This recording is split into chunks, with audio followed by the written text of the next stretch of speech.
में। अच्छा यही पे दिखेगा मैं। हाँ अच्छा अच्छा जैसे जैसे लोग अपना वीडियो ऑन करें आपको उनकी कई लोगों ने अपने वीडियो ऑफ कर रखे हैं, जिन्होंने अपना वीडियो ऑन किया आपको वही दिख रहे हैं। अभी आपका वीडियो ऑफ हो गया है सर, अब ऑन हो गया। नहीं मेरा तो ऑन है, मैं ऑफ किया था अभी ऑन किया अभी। अब ऑन हो, हाँ हाँ अभी ऑन हो गया है। ठीक है ठीक, कोई बात नहीं, चलिए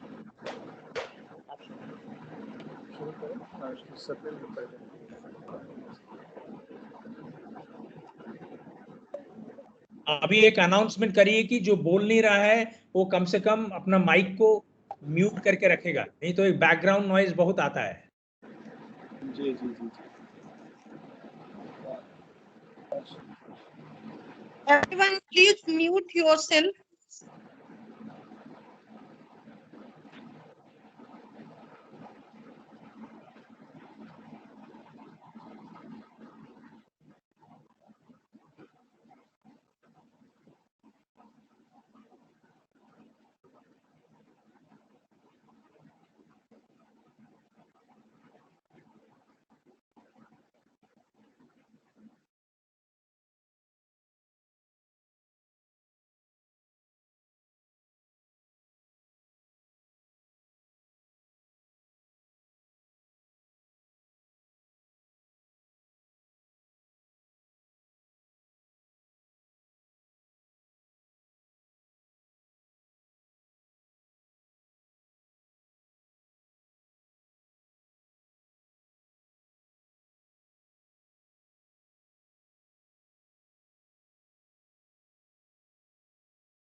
Good afternoon.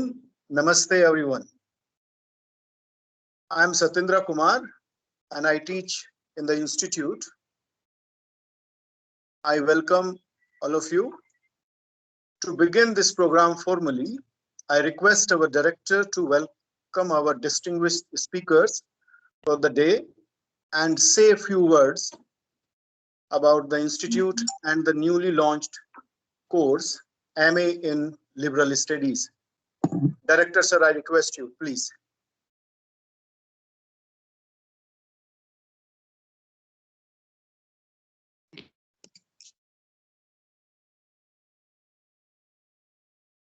Please unmute yourself. You are on mute. Sorry. Director, yes. sir, up mute. Yes. Yeah. Now, yes. On behalf of the Institute, I welcome Professor Vishnu Mahapatra ji and Professor Salil Mishra ji for sparing their valuable time for taking part in this panel discussion on liberal studies and social science. In fact, the background of this panel discussion is this, that the Vivekananda Social Science Institute, the Institute of Social Science Research, is going to launch a new course, and that is MA in Liberal Study. So we want that discussion between about the relationship between social science and the liberal study, to exploring the relationship between social science and liberal studies. What are the relationships? What we are going to achieve in the discourse of social science? In this course of social science through this course, and secondly, it will sensitize the students and the community, the parents, the teachers, who are going to know about this course, and maybe eager to. Some of them may be eager to, maybe want to this course in one way or another way, either as a teacher or as a student. So it is a panel discussion for our faculty, for students, for common listeners. It's a kind of public panel discussion, which is open for everyone, and which the purpose of it to sensitize people about the relationship between liberal study and social science, and how it is different from the conventional social science, and what is it is going to add in terms of new addition in the social sciences course.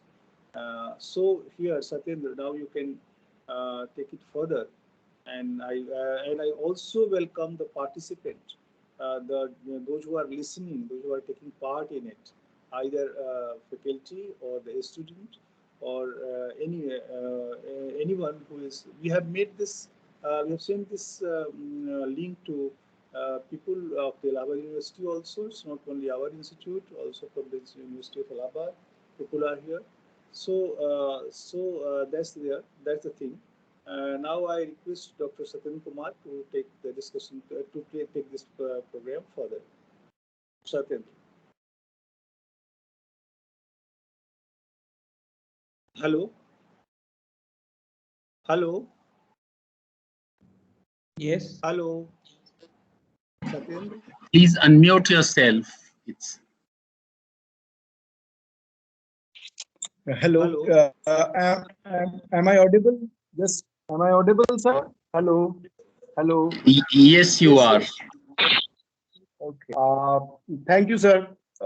We have two distinguished speakers today. First, Professor Vishnu Mahapatra, and our second speaker is Professor Salil Mishra. So first, I'll introduce Professor Mahapatra. Professor Mahapatra is a political scientist and poet, an educator, and commentator on society, governance, policy, and culture.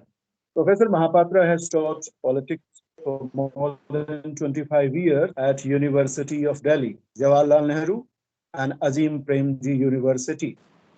He has held visiting appointments at Maison Design, National University of Singapore, University of Kyoto, Japan, and National Institute of Advanced Studies, Bangalore. He has lectured at several universities in Asia, Africa, Europe, and North America. From 2002 to 2010, he headed the governance portfolio of the Ford Foundation's South Asia office, New Delhi. Professor Mahapatra has published in the area of identity politics, democracy, minority rights, urban politics, civil society, and social capital. He is currently researching on cities and their multiple imagining in history. He is also in the process of initiating a collective research project that seeks to understand the conceptual universe embedded in India's Bhasa literature. Professor Mahapatra is also an Indian poet.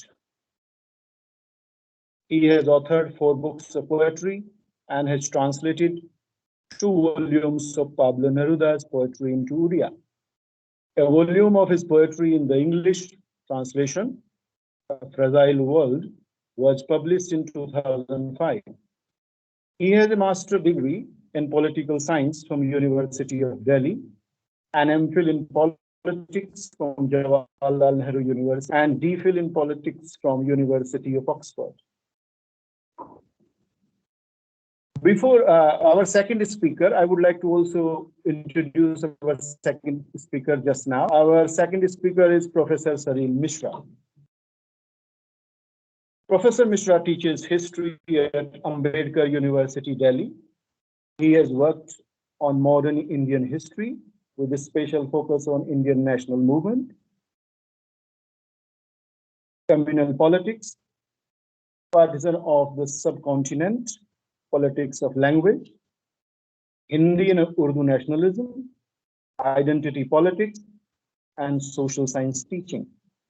Professor Mishra has written 2 books, A Narrative of Communal Politics Uttar Pradesh, 1937 to 39. It was published by Sage. His second book was brought by National Book Trust. This monograph was a part of the National Book Trust project to produce historical accounts of the freedom struggle for rural audiences. It has been translated in other Indian regional languages.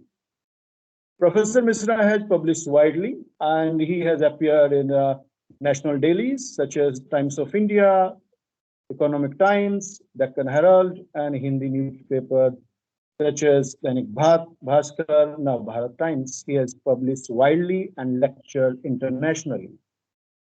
He has been invited as a key speaker in national and international conferences. He has been involved in several projects. So we'll first begin with Professor Mahapatra. Floor is open for you. Floor is yours, Professor Mahapatra. Thank you.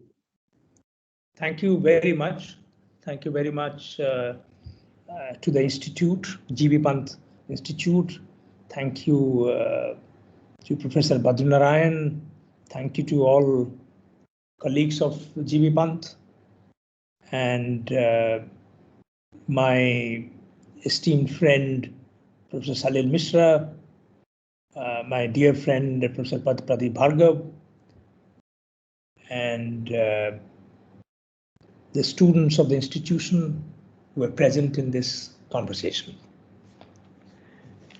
I don't have many profound things to say on this because this is something of a subject which is we're all struggling in different Indian universities to see how to do our humanities and social science education in a better way. And at a time when it appears that humanities and social science education in many parts of the world, I won't call it crisis, but in some kind of, some people call it decline, but that is perhaps a strong word. But I think there are a lot of rethinking happening all over the world, including India, about humanities and social science. And this is largely due to the fact that people think, and quite rightly in many places, that the STEM, the science, technology, engineering, mathematics, the dominance of these disciplines, it's like a complex STEM, appears to be attracting not only the attention of the students and parents, but also resources of the state and some kind of, you can say, reputation and prestige. And you might say that some people may argue that in the contemporary condition of the market, STEM has a relatively privileged position in comparison to many disciplines located in the domains of social sciences and humanities.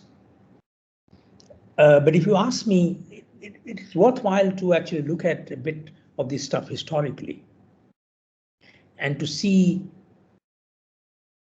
where were we and what kind of reflections were being generated in the past about this particular question. My first point that I wanted to make is that often the status of humanities or social science, natural sciences, how they should combine within an institution called university is a question that we have been reflecting almost for a century. The idea of the modern university, for example, if you look at colonial period, in 1850s, middle of the 19th century, when the first three universities were established, Calcutta, Madras, and Bombay, the idea of the university that initially came into being was actually modeled on the University of London.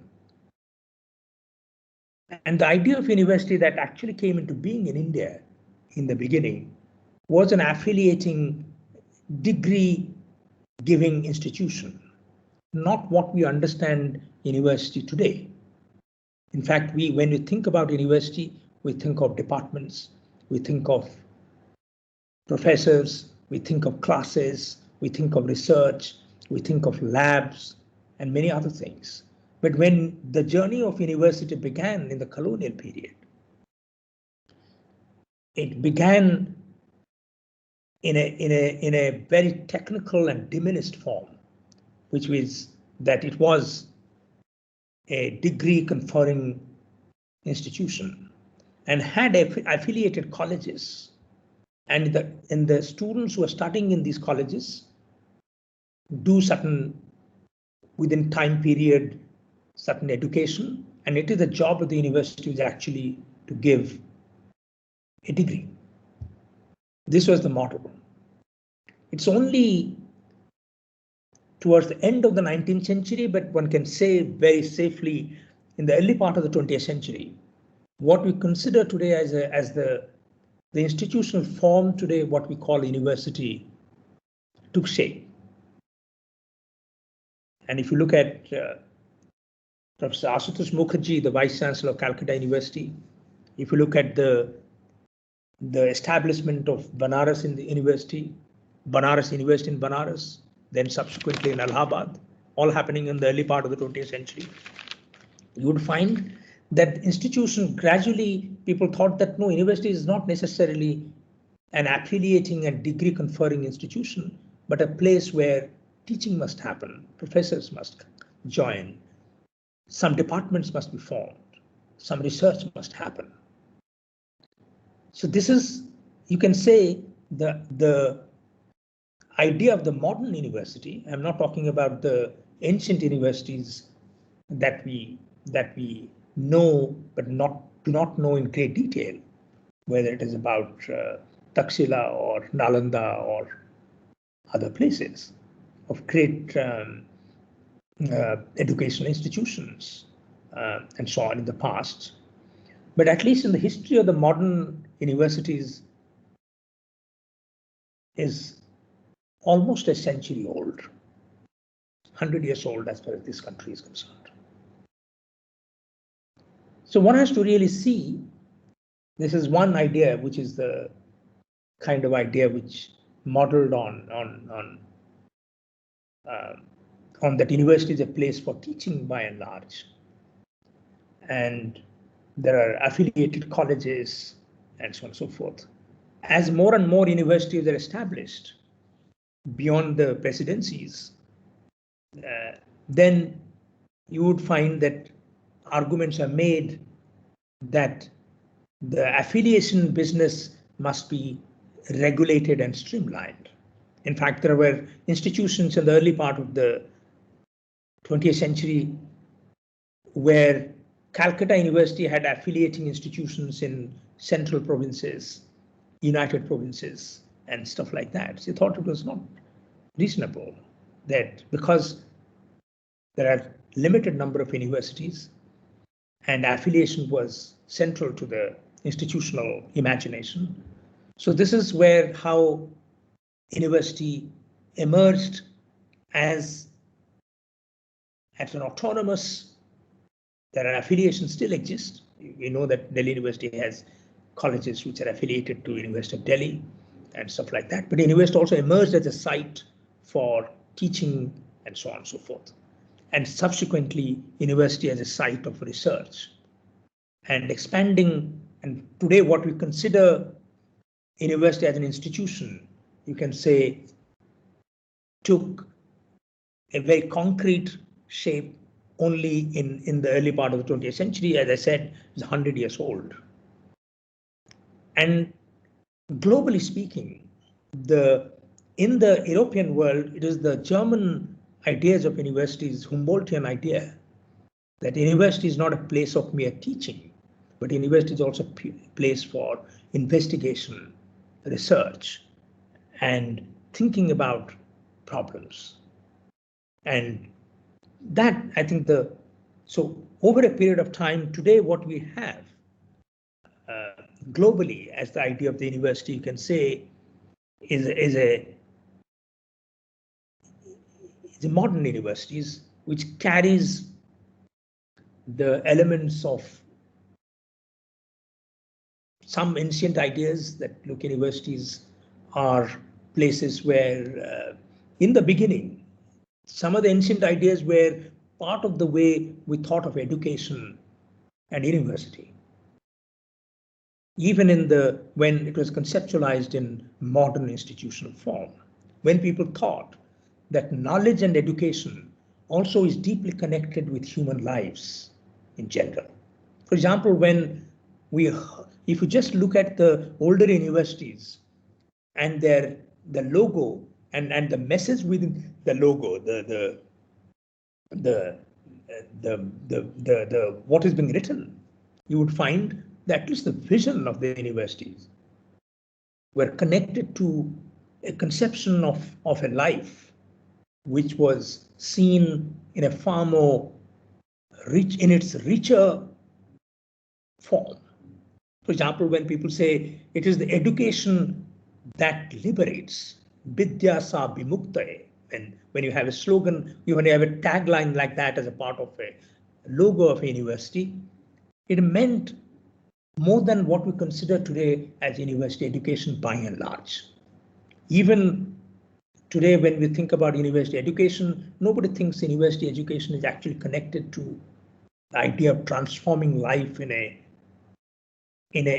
far more holistic way, breaking free from illusions and stuff like that.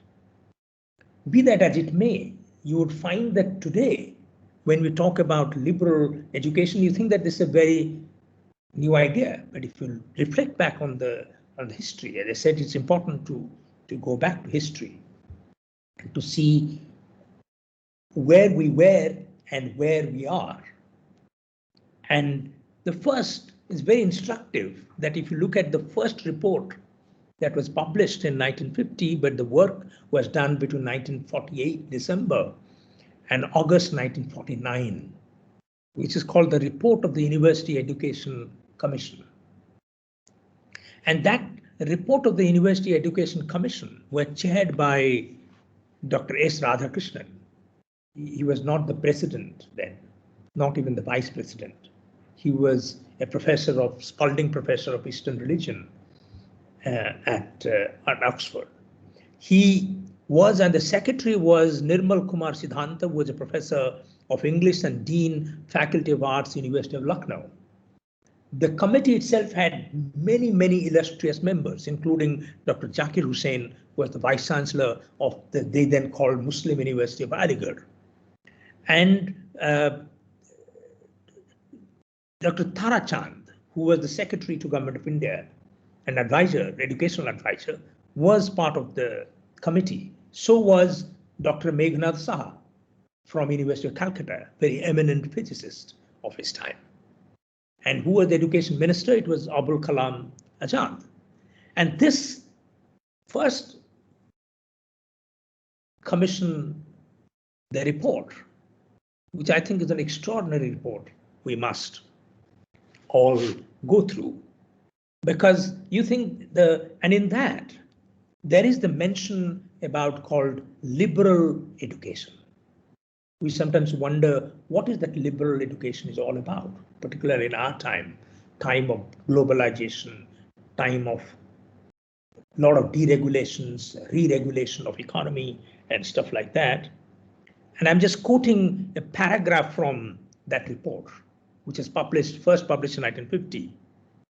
And this report was produced through an extraordinary due process, where the members actually met many university vice chancellors, faculty members, educationists, policymakers, members of the Constituent Assembly, and so on and so forth.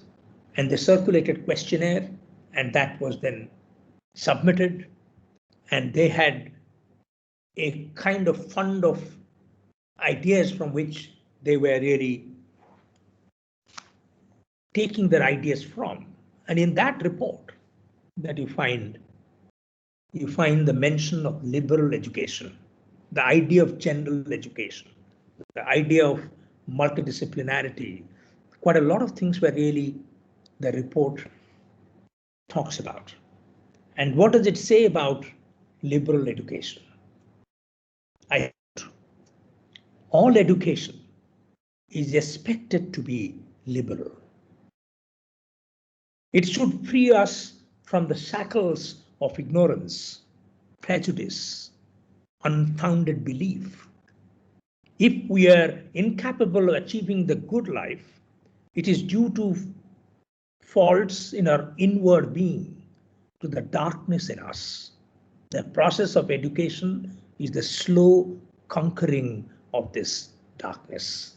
End quote.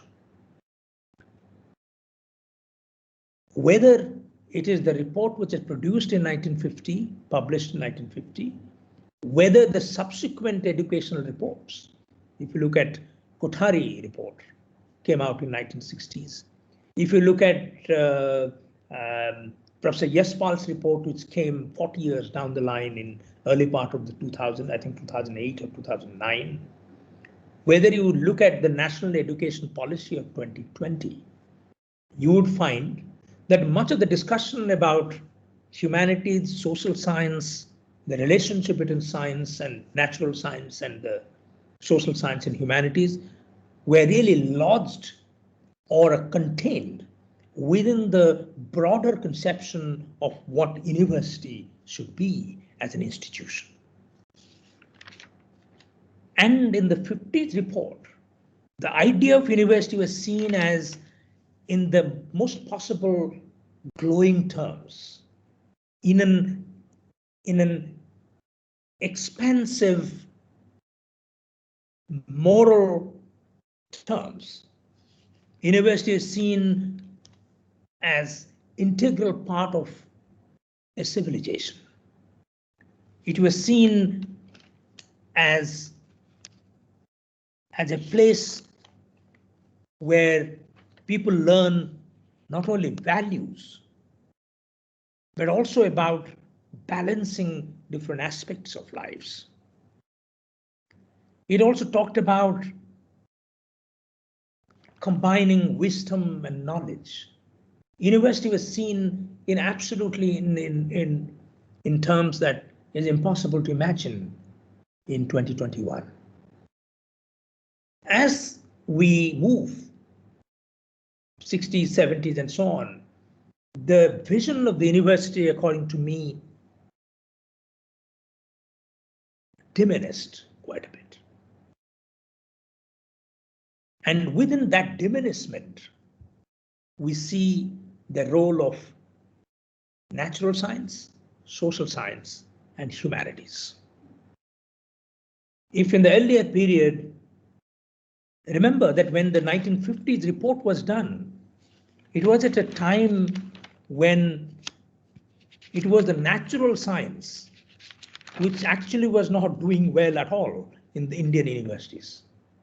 As you know, this is worth noting at a time when the dominant trope of describing social science and humanities in various parts of the world is crisis or sometimes scarcity. You can say that the crisis of all kinds, the crisis of funding, crisis of imagination, crisis of faculty, crisis of legitimacy, right? And so on.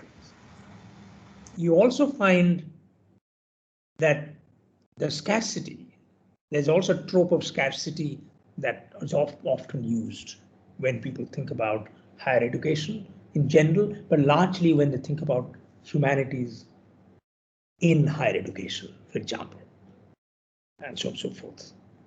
So this, in the report of 1950, in the context of Indian university, the growth of Indian universities right from the colonial period, as you know, the colonial state introduced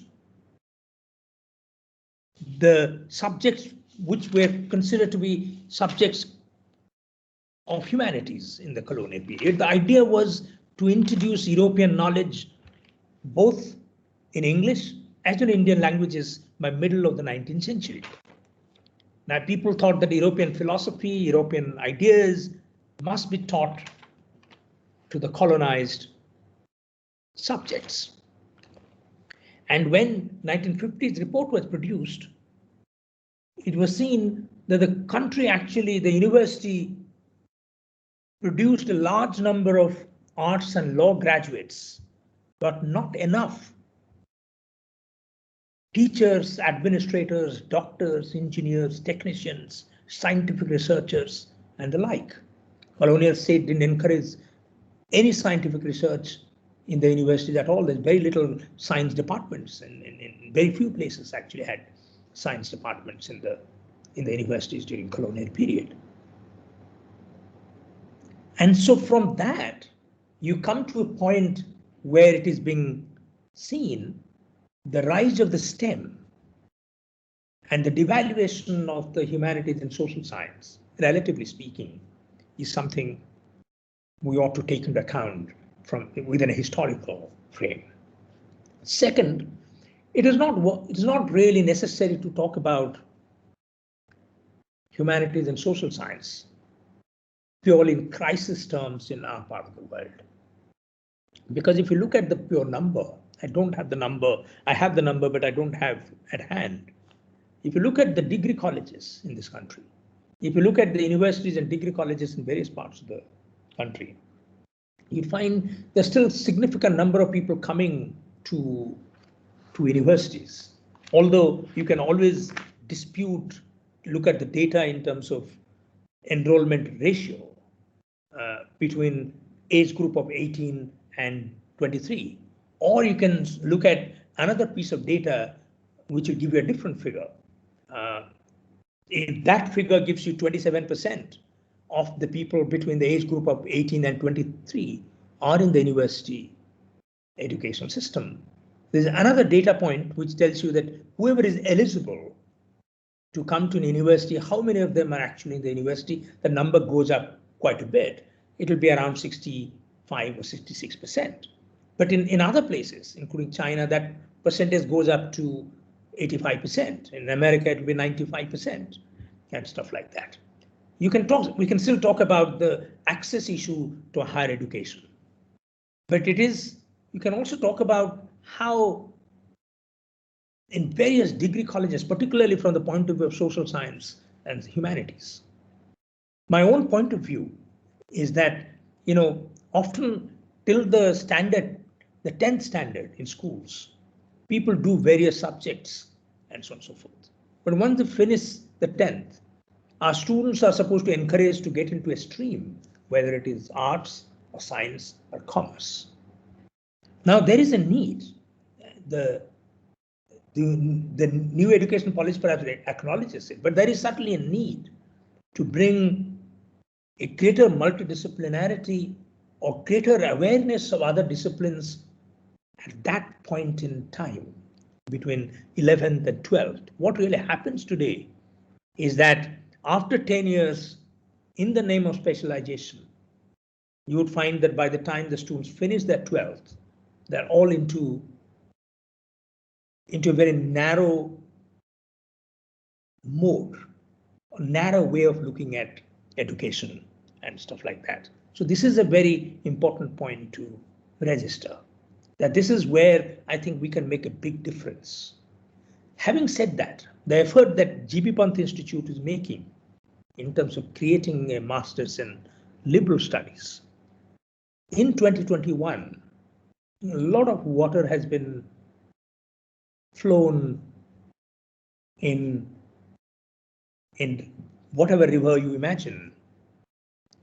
And now doing a 2021 a liberal studies program or any program in social science and humanities take into account the state of affairs that we are in and what are the kind of key situations confronting us.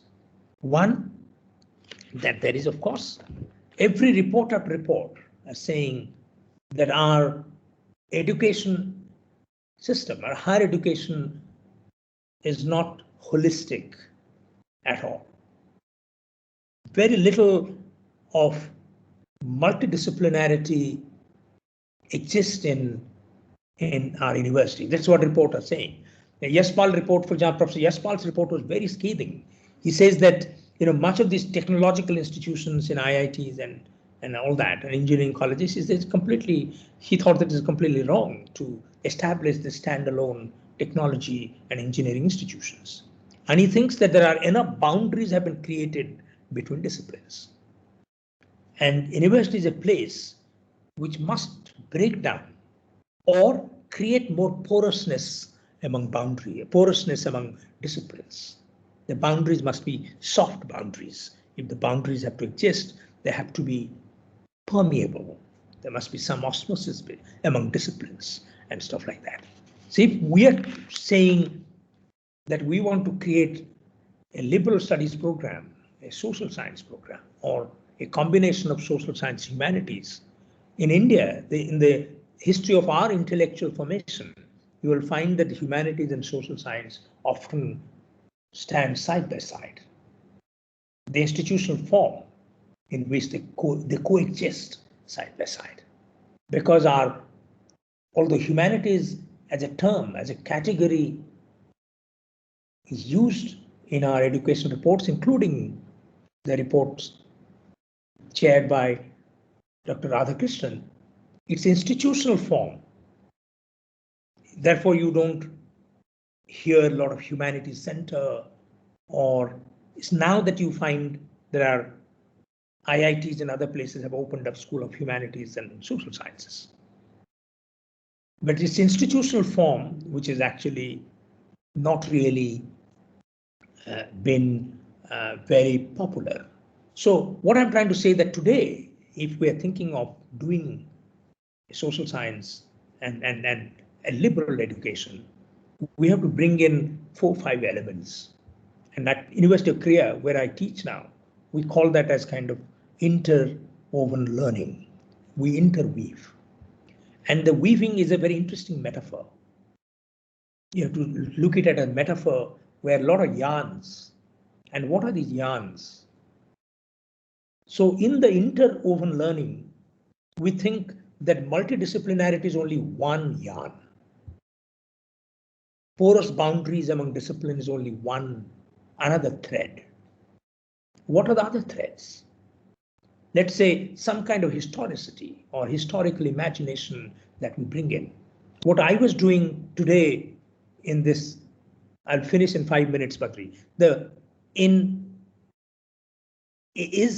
Is that historicizing is certain questions or certain ideas in our part of the world about humanities, about social science, about education, about university. As I said, everything is happening within the larger conception of university. So, historicity, that's another thread. Next one, one can think of an ethical imagination.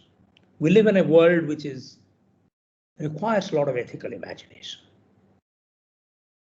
whether it is concerning our own relationship among groups, among individuals, among individual and institutions,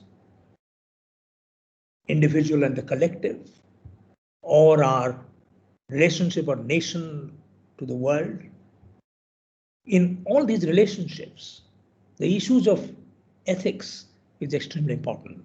So we have to use ethical imagination as a part of our weaving. You also have to have a sense of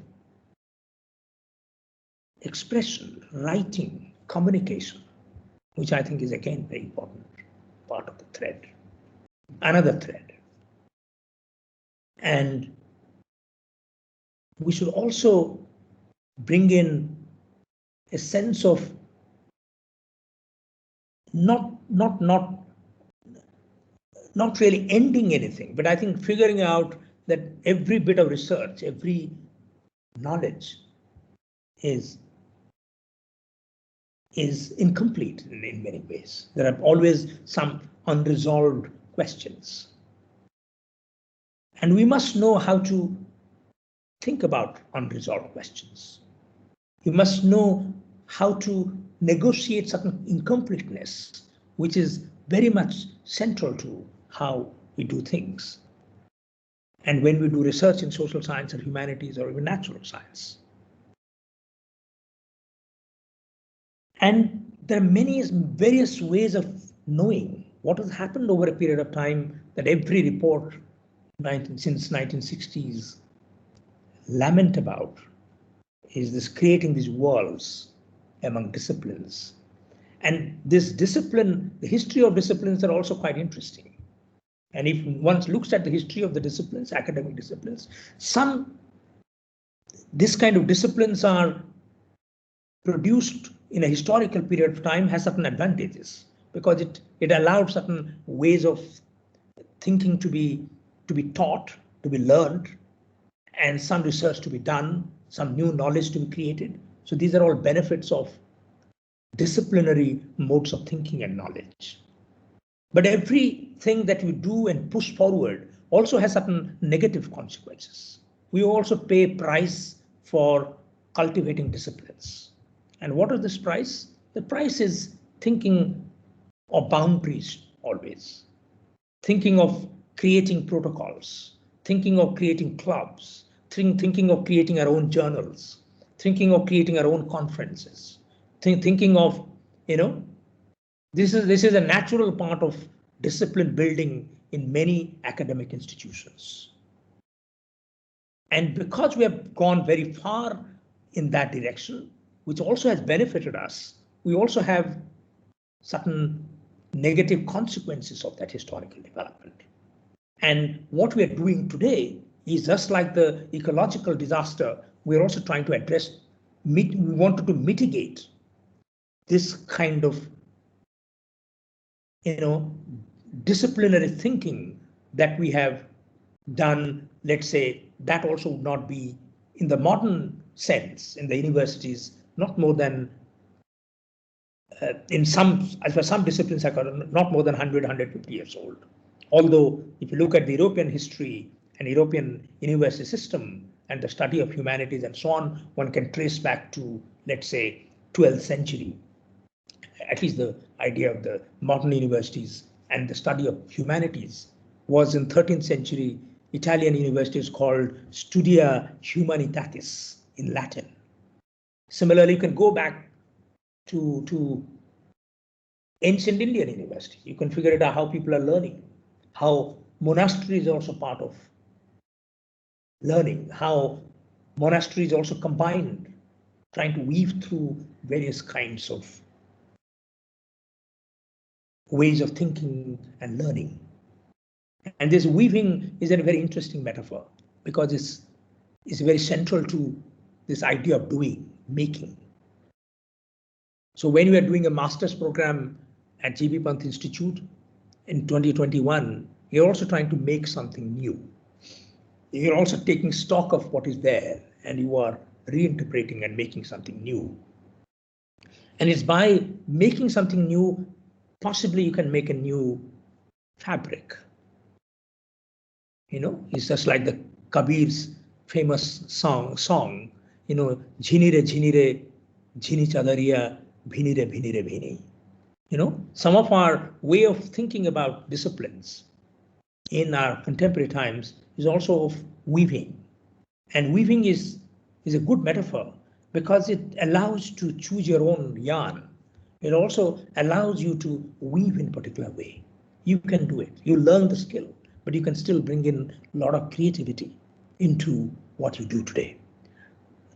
Report after report in India, we've been talking about the segmentation of knowledge system in India, fragmentation of university life, its disconnect from deeper concerns about our lives. I think time has come. When you read the reports, they read very alike except the first report, as I mentioned, in 1950. Then nobody can really Nobody talks about the university and education the way the 1950 report articulated, if you ask me. Very profound insight, very broad, very moving. But the problems that we have today can only be overcome, this fragmentation, segmentation, only by rethinking the relationship. Now, people think that how humanities and social science can integrate with natural science. We still haven't abandoned the instrumental language when it comes to the relationship between arts and humanities and natural science. We think if you give a bit of humanities education and social science education to our technology guys, they'll be better people. They will do their things better. I think time has come to move out of that very compensatory outlook. We have to really move out of that compensatory outlook to an outlook which is deeply transformative and which says that time has come to rethink this problematic entirely. Because there's reports after report, I think, identifies the problems quite correctly. Not the reasons quite correctly always, but the resultant problems quite correctly. Time has come to really think about the solutions, because solutions haven't really come in interesting ways, according to me. We have identified problems to a large extent, but we haven't really identified how to go about addressing these problems, except that, you bring in multidisciplinary subjects, you now create new regulatory institutions. They're very important. But what is central to this idea is to how to rethink our university system in 2021. What should university be when we have lots of crises, not only in our own society, but in the whole world, also in our relationship with nature, our relationship with ourselves. What should be, what can university do?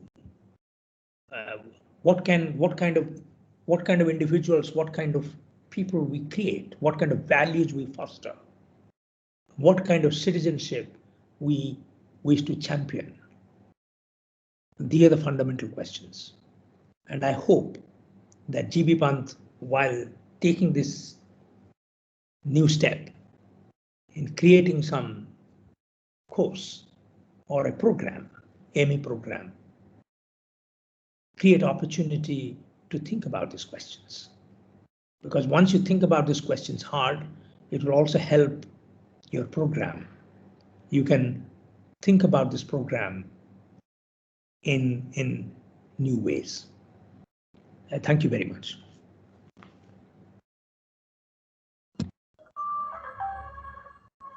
Thank you, Professor Mahapatra. That was a very enlightening lecture. It took us on a long journey, how the university has evolved from over 100 years. Its different trajectories as in India, ancient India, as well as in Europe, and what we are doing today, and how various reports have questioned the model of education in India. And you have thrown very, very, very important question for all of us, and particularly our institute, who has launched this new program, how we integrate or weave together humanities and social science. So we are trying, and you're helping us, and we will continue having dialogue with us in this long journey, because this is the first year and this first time we are launching this program. So thank you again, and we'll come back in Q&A session when students and faculty have a more session. Now I invite Professor Mishra, and please, Professor Mishra, the floor is yours. Can I do one request to you? थोड़ा बीच-बीच में bilingual होते रहेंगे तो शायद अच्छा होगा, because some of the students from BA, they have also joined, they are listening you from the university, तो थोड़ा बहुत बीच-बीच में bilingual so let me then speak in Hindustani. Wouldn't that be a better idea? हाँ जी अच्छा रहेगा, that will be nice. ठीक है, फिर वैसा ही करते हैं. Thank you very much, Professor Badri, professor Vishnu Mahapatra. मैं 3 महत्वपूर्ण और बुनियादी सवाल उठाना चाहता हूं और फिर उनके बारे में, ये सिंपल भी हैं लेकिन महत्वपूर्ण भी हैं। पहला सवाल तो ये है कि हमारे समाज को क्या सोशल साइंस की वाकई में जरूरत है, या ये एक तरह की लग्जरी है, या एक तरह की इंडल्जेंस है, या ऐसा है, या एक प्राइम नेसेसिटी है, एक बहुत बड़ी जरूरत है हमारे समाज की। कहीं ऐसा तो नहीं है कि हम सोशल साइंटिस्ट्स ने, हमने और विष्णु ने मिलके एक अपने लिए एक वोकेशन तैयार कर लिया है जिसमें कि हम एक दूसरे से बात करते रहते हैं और हम अपने आप को बताते रहते हैं कि कितना जरूरी काम हम कर रहे हैं। क्या ऐसा है, या एक समाज की बहुत ही बुनियादी जरूरत है? दूसरा सवाल मैं उठाना चाहता हूं कि अगर है जरूरत तो किस तरह की सोशल साइंस की हमें जरूरत है? क्या हमारे पास कुछ उसमें चॉइस है, और अगर चॉइस है तो हमारे सामने किस किस तरह का, क्या हमें चुनाव करना है, क्या हमारे सामने किस तरह के सोशल साइंस की हमें चॉइस करनी है? और तीसरा सवाल जो मैं उठाना चाहता हूं वो ये है कि सोशल साइंस और लिबरल आर्ट्स ह्यूमैनिटीज के बीच की जो रिलेशनशिप है वो कितनी महत्वपूर्ण है, और इस रिलेशनशिप का स्वरूप क्या होना चाहिए और क्या है? इस पर विष्णु ने थोड़ी सी बात की थी, मैं उसको थोड़ा सा आगे और बढ़ाऊंगा। तो पहला सवाल का जवाब देते हुए, ये बात सच है कि अगर हम समाजों के स्केल पर कोई इतिहासकार के नजरिए से देखें तो हम ये पाएंगे कि जो औद्योगिक समाज है, जो इंडस्ट्रियल सोसाइटी है, वो पूरे इतिहास के सबसे ज्यादा जटिल और सबसे ज्यादा कॉम्प्लेक्स समाजों में से एक है। ये जटिल इसलिए है कि ये ग्रोथ के आइडिया पर आधारित है, और ग्रोथ दोनों तरह की, एक इकोनॉमिक ग्रोथ और एक कॉग्निटिव ग्रोथ, मतलब एक आर्थिक ग्रोथ और एक ज्ञान में वृद्धि। और दोनों इकोनॉमिक ग्रोथ और कॉग्निटिव ग्रोथ जो है वो एक दूसरे से जुड़े हुए हैं। एक नहीं हो सकता है जब तक कि दूसरा नहीं होगा, तो वो पूरी तरीके से इंटरकनेक्टेड भी हैं। अगर ज्ञान में ग्रोथ नहीं होगी तो फिर आर्थिक ग्रोथ भी नहीं होगी। और ज्ञान की ग्रोथ से हमारा अभिप्राय सिर्फ साइंस या टेक्नोलॉजी से नहीं है, बल्कि जो ह्यूमन लाइफ है, जो मानव जीवन है, उसकी जो इंट्रिकेसीज हैं, उसकी जो मिस्ट्रीज हैं, उसके जो रहस्य हैं, उनको अनरैवल करना, उनको समझना, ये भी एक सोशल साइंस का काम है। मानव समाज, पहले एक समय था कि जब हम मानव समाजों को धर्म की मदद से, साहित्य की मदद से, इंट्यूशन की मदद से, या एक सिंपल एलिमेंटरी सतही ऑब्जर्वेशन की मदद से समझ सकते थे। लेकिन आधुनिक समाज, औद्योगिक समाज इतने जटिल हो गए हैं कि उनको इस तरह से नहीं समझा जा सकता है। उनको समझने के लिए हमको एक trained community of social scientists की चाहिए है। तो सोशल साइंस किसी भी आधुनिक समाज के लिए एक बहुत ही बुनियादी जरूरत है। और ये महज इत्तेफाक नहीं है कि इस सोशल साइंस का जो विचार है, इसका विकास यूरोप, 19वीं सदी के यूरोप में हुआ, और इसमें टाइम और स्पेस, काल और स्थान दोनों महत्वपूर्ण हैं। इसलिए कि जो औद्योगिक इंडस्ट्रियलिज्म है वो 19वीं सदी के यूरोप में अपने उरूज पर, अपने चरम पर, अपनी हाइट पर, पीक पर पहुंचता है, जो कि एक ग्रोथ तो बनाता है, लेकिन उसके साथ साथ में एक डिसरप्शन, टर्ब्यूलेंस भी बहुत सारी पैदा करता है। और इस डिसरप्शन और टर्ब्यूलेंस में, इस ब्रेक में जो हमारा मॉडर्न सोशल साइंस है उसकी वो पैदा होती है। तो हमारी मॉडर्न सोशल साइंस, हमारी सोशल साइंस जो है वो एक खास समय में, एक खास क्लाइमेट में पैदा होती है, और उसके सामने एक खास तरह के सवाल रहते हैं। जैसे मेरे दिमाग में एक तस्वीर है कि हमारे 18वीं 19वीं सदी के फिलोसफर्स यूरोप में जब अपने चारों तरफ देखते हैं तो उनको दो तरह के ब्रेक्स नजर आते हैं। पहला तो ब्रेक उनको अपने वर्तमान में और अपने अतीत में नजर आता है। वो ये देखते हैं कि उनका वर्तमान, उनका अतीत चला जा रहा है, छूट रहा है, खत्म हो रहा है, विलुप्त हो रहा है, और उनका वर्तमान उनके अतीत से बहुत फर्क है। एक ब्रेक है अतीत और वर्तमान में। और दूसरा ब्रेक है उनके अपने जीवन में और बाकी सारी दुनिया में जिस तरह का जीवन जिया जा रहा है गैर यूरोपीय देशों में।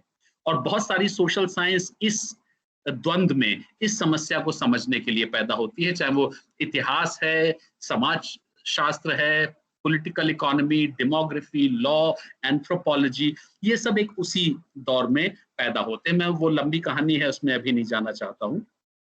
लेकिन 19वीं सदी के अंत तक जिस तरह का सोशल साइंस, जिस तरह की सोशल साइंस हमें विरासत के रूप में मिलती है सारी दुनिया को, वो उसके 2-3 फीचर्स हैं। पहला तो यही कि 19वीं सदी की जो सोशल साइंस थी, समाज विज्ञान था, उसमें एवोल्यूशनिज्म का, विकास चक्र का, कि किस तरीके से विकास होता है, न सिर्फ इंडिविजुअल का, न सिर्फ स्पीशीज का, बल्कि समाजों का, देशों का भी। राष्ट्रवाद का महत्व इतना ज्यादा था कि हर सोशल साइंस को राष्ट्रवाद के ही पैमाने से देखा जा रहा था। तो जब हम पॉलिटी कहते थे तो पॉलिटी का मतलब होता था किस देश की, British polity, European polity, French polity, British society, European society. तो पॉलिटी, सोसाइटी, इकोनॉमी, ये सारे के सारे जो कॉन्सेप्ट्स और विचार थे, इसको राष्ट्रवाद के नजरिए से और राष्ट्रवाद के पैमाने से देखा जा रहा था। और तीसरा पॉजिटिविज्म का आइडिया कि ये हमारी जो दुनिया है, वो जो ह्यूमन वर्ल्ड है वो भी नेचुरल वर्ल्ड की ही तरह है। तो जिस तरह से नेचुरल वर्ल्ड के, जिस तरह के नेचुरल दुनिया के कुछ लॉज होते हैं, कुछ सिद्धांत होते हैं, और उन सिद्धांतों के आधार पर नेचुरल वर्ल्ड को समझा जा सकता है, उसी तरह के सिद्धांत हम सामाजिक जीवन या मानव जीवन या ह्यूमन वर्ल्ड के लिए भी बना सकते हैं। और वो वैलिड होंगे, और वो वैलिड न सिर्फ एक देश या समाज के लिए होंगे, वो पूरी दुनिया पे लागू होंगे, वो पूरी दुनिया के लिए वैलिड होंगे। तो एक खास तरह का सार्वभौमिकता का, एक यूनिवर्सलिज्म का भी दावा 19वीं सदी के सोशल साइंसेज ने प्रस्तुत किया। और दूसरा, अगली बात ये थी कि जो हमारा सोशल वर्ल्ड है, जो इंसानी समाज है, जो इंसानी दुनिया है, उस पर वैज्ञानिक दुनिया को, नेचुरल वर्ल्ड को एक तरह से ग्राफ्ट कर दिया गया। ये माना गया कि जो सिद्धांत, जो नियम नेचुरल वर्ल्ड को समझने के हैं, वो सोशल वर्ल्ड को समझने के लिए भी वैलिड है, जरूर काफी है, और उनसे समझा जा सकता है। अब ये सारे के सारे विचार जो थे, चाहे सार्वभौमिकता का विचार, चाहे एक ग्रैंड पिक्चर का विचार, चाहे ये सोशल वर्ल्ड पर नेचुरल वर्ल्ड को ग्राफ्ट कर देने का विचार, ये सारे के सारे विचारों को चुनौती दी गई, इन पर सवालिया निशान लगाया गया। और 20वीं सदी में जो हमारी सोशल साइंसेस का विकास होता है, इन सब पर एक सवालिया निशान लगता है। लेकिन उस बहस में मैं अभी नहीं जाना चाहता हूँ। अब मैं अपना दूसरा सवाल लेना चाहता हूँ, वो हमारे बारे में। ये तो हमने यूरोप की बात की, लेकिन भारत के बारे में हम क्या कहना चाहते हैं? किस तरह का समाजशास्त्र हमारे पास था, और किस तरह के समाजशास्त्र, समाजशास्त्रीय ज्ञान की आज हमको जरूरत है।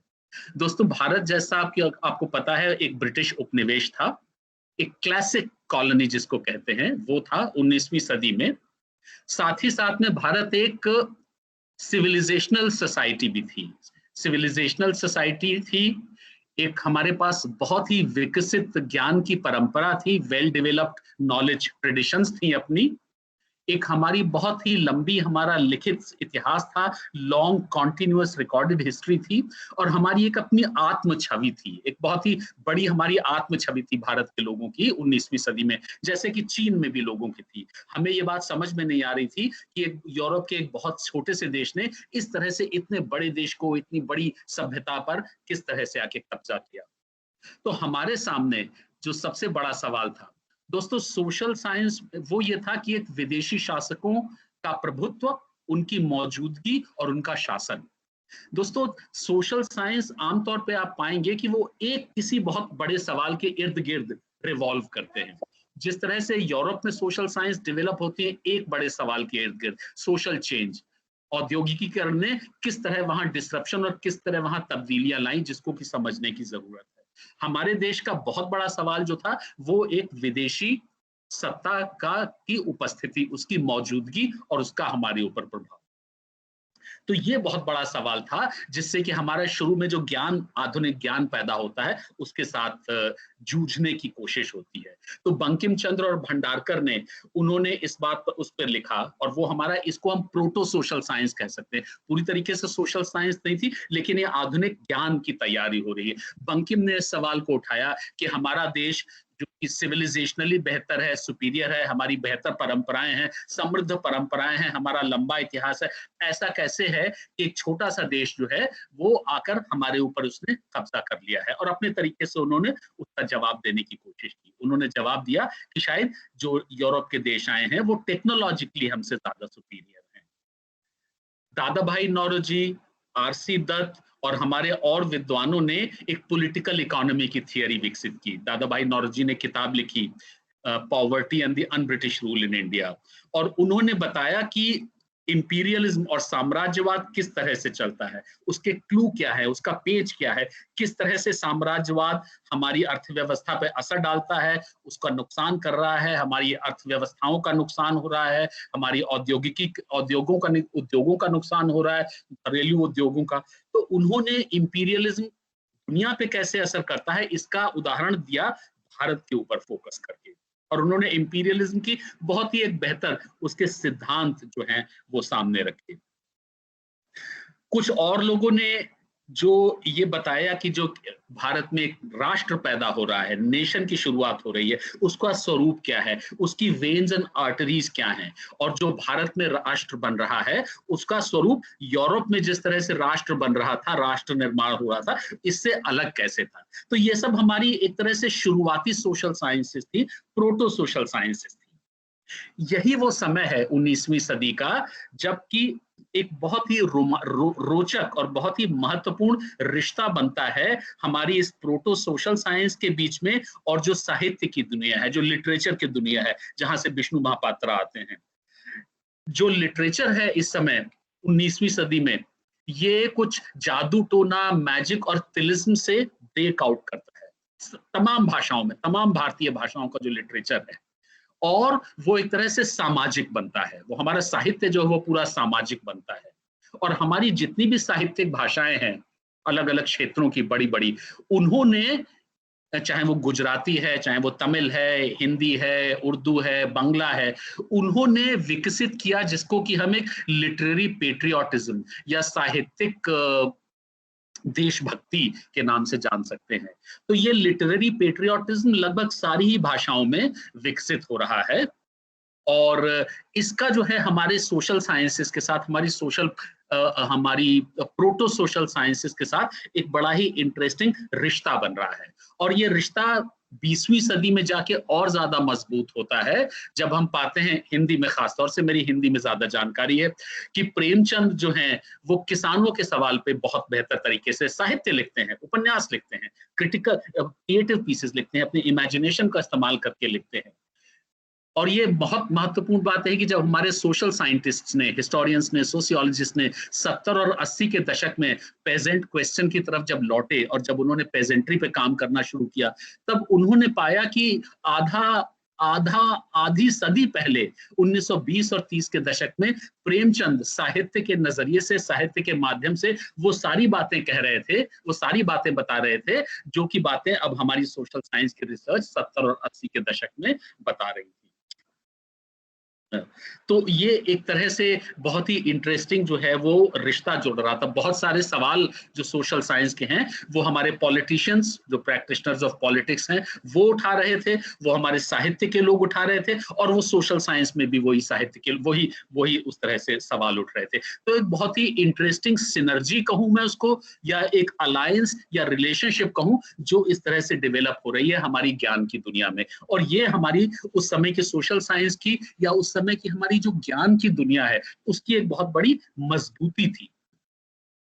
आजादी के बाद में हमारे जो सोशल साइंसेज हैं वो 3 अलग अलग स्टेजेस में उनका विकास होता है, 3 चरणों में उनका विकास होता है। पहला चरण तो वो है 47 के बाद में, और वो 60 के अंत तक रहता है, जिसको कि हम कह सकते हैं कि वो हमारी सोशल साइंस में सर्वसम्मति का काल है, कॉन्फॉर्मिज्म और कंसेंसस की स्टेज है।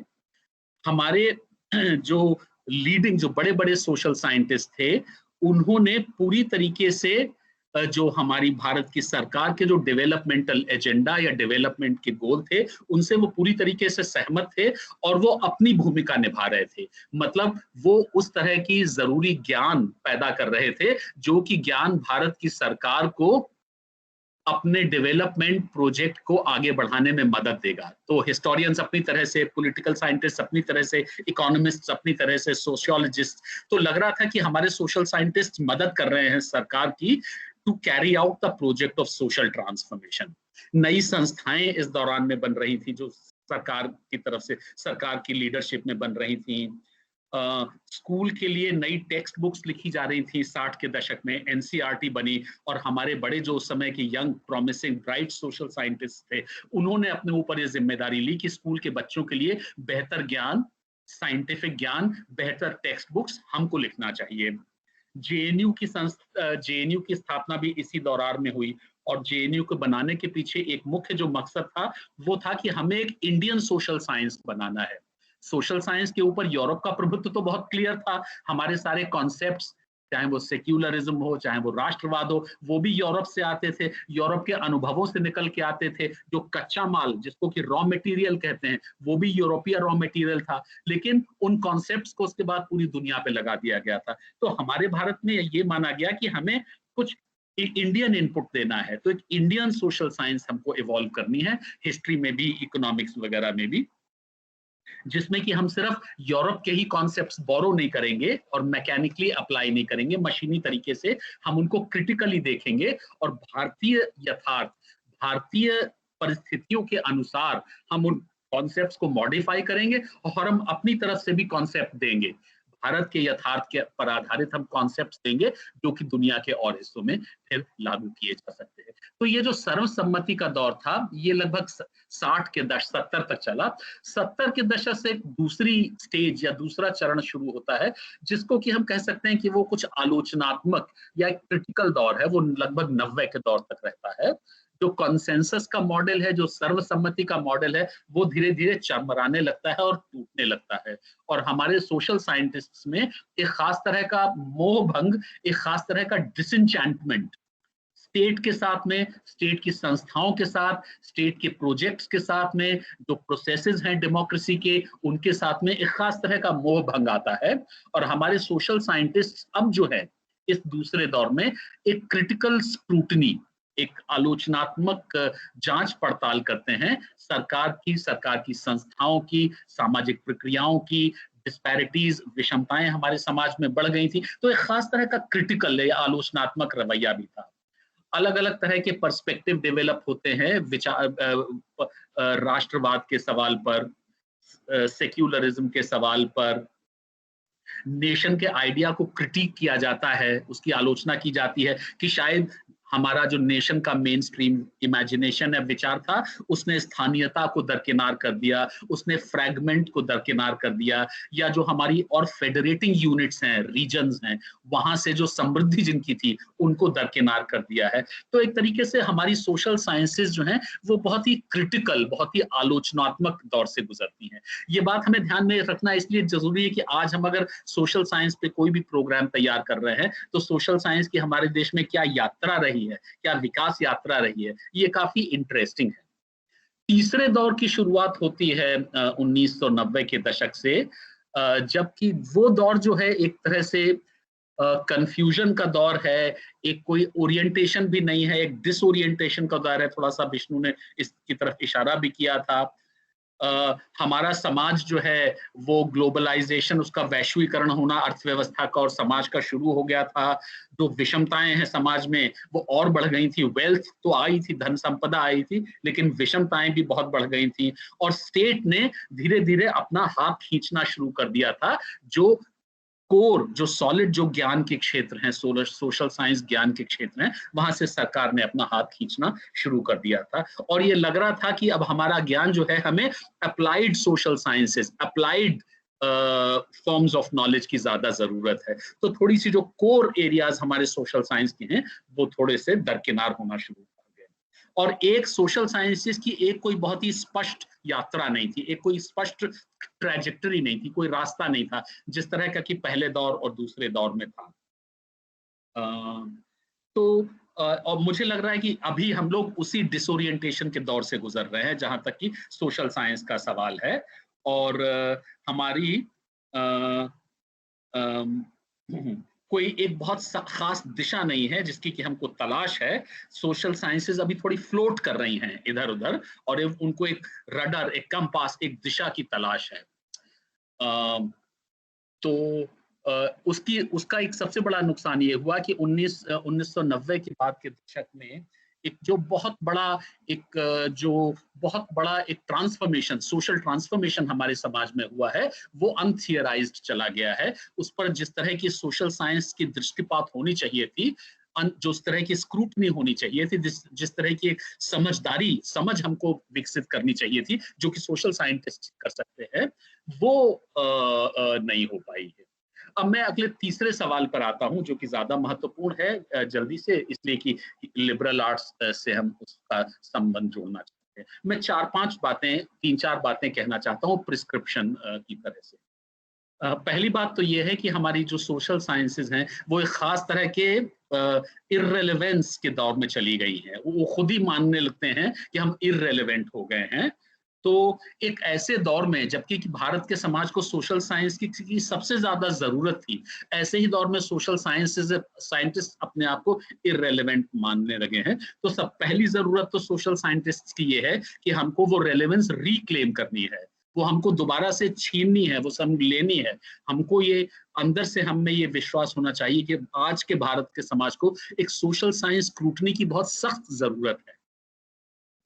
डिलेमा जिस दुविधा के दौर से हमारे सोशल साइंस गुजर रही है, वो ये है। एक दुविधा भी मैं आपके सामने रखना चाहता हूँ। सोशल साइंसेज आमतौर पे अपने आप को सपोर्ट और सस्टेन नहीं कर सकते हैं, खुद को पोषित नहीं कर सकते हैं, खुद को आगे नहीं बढ़ा सकते हैं।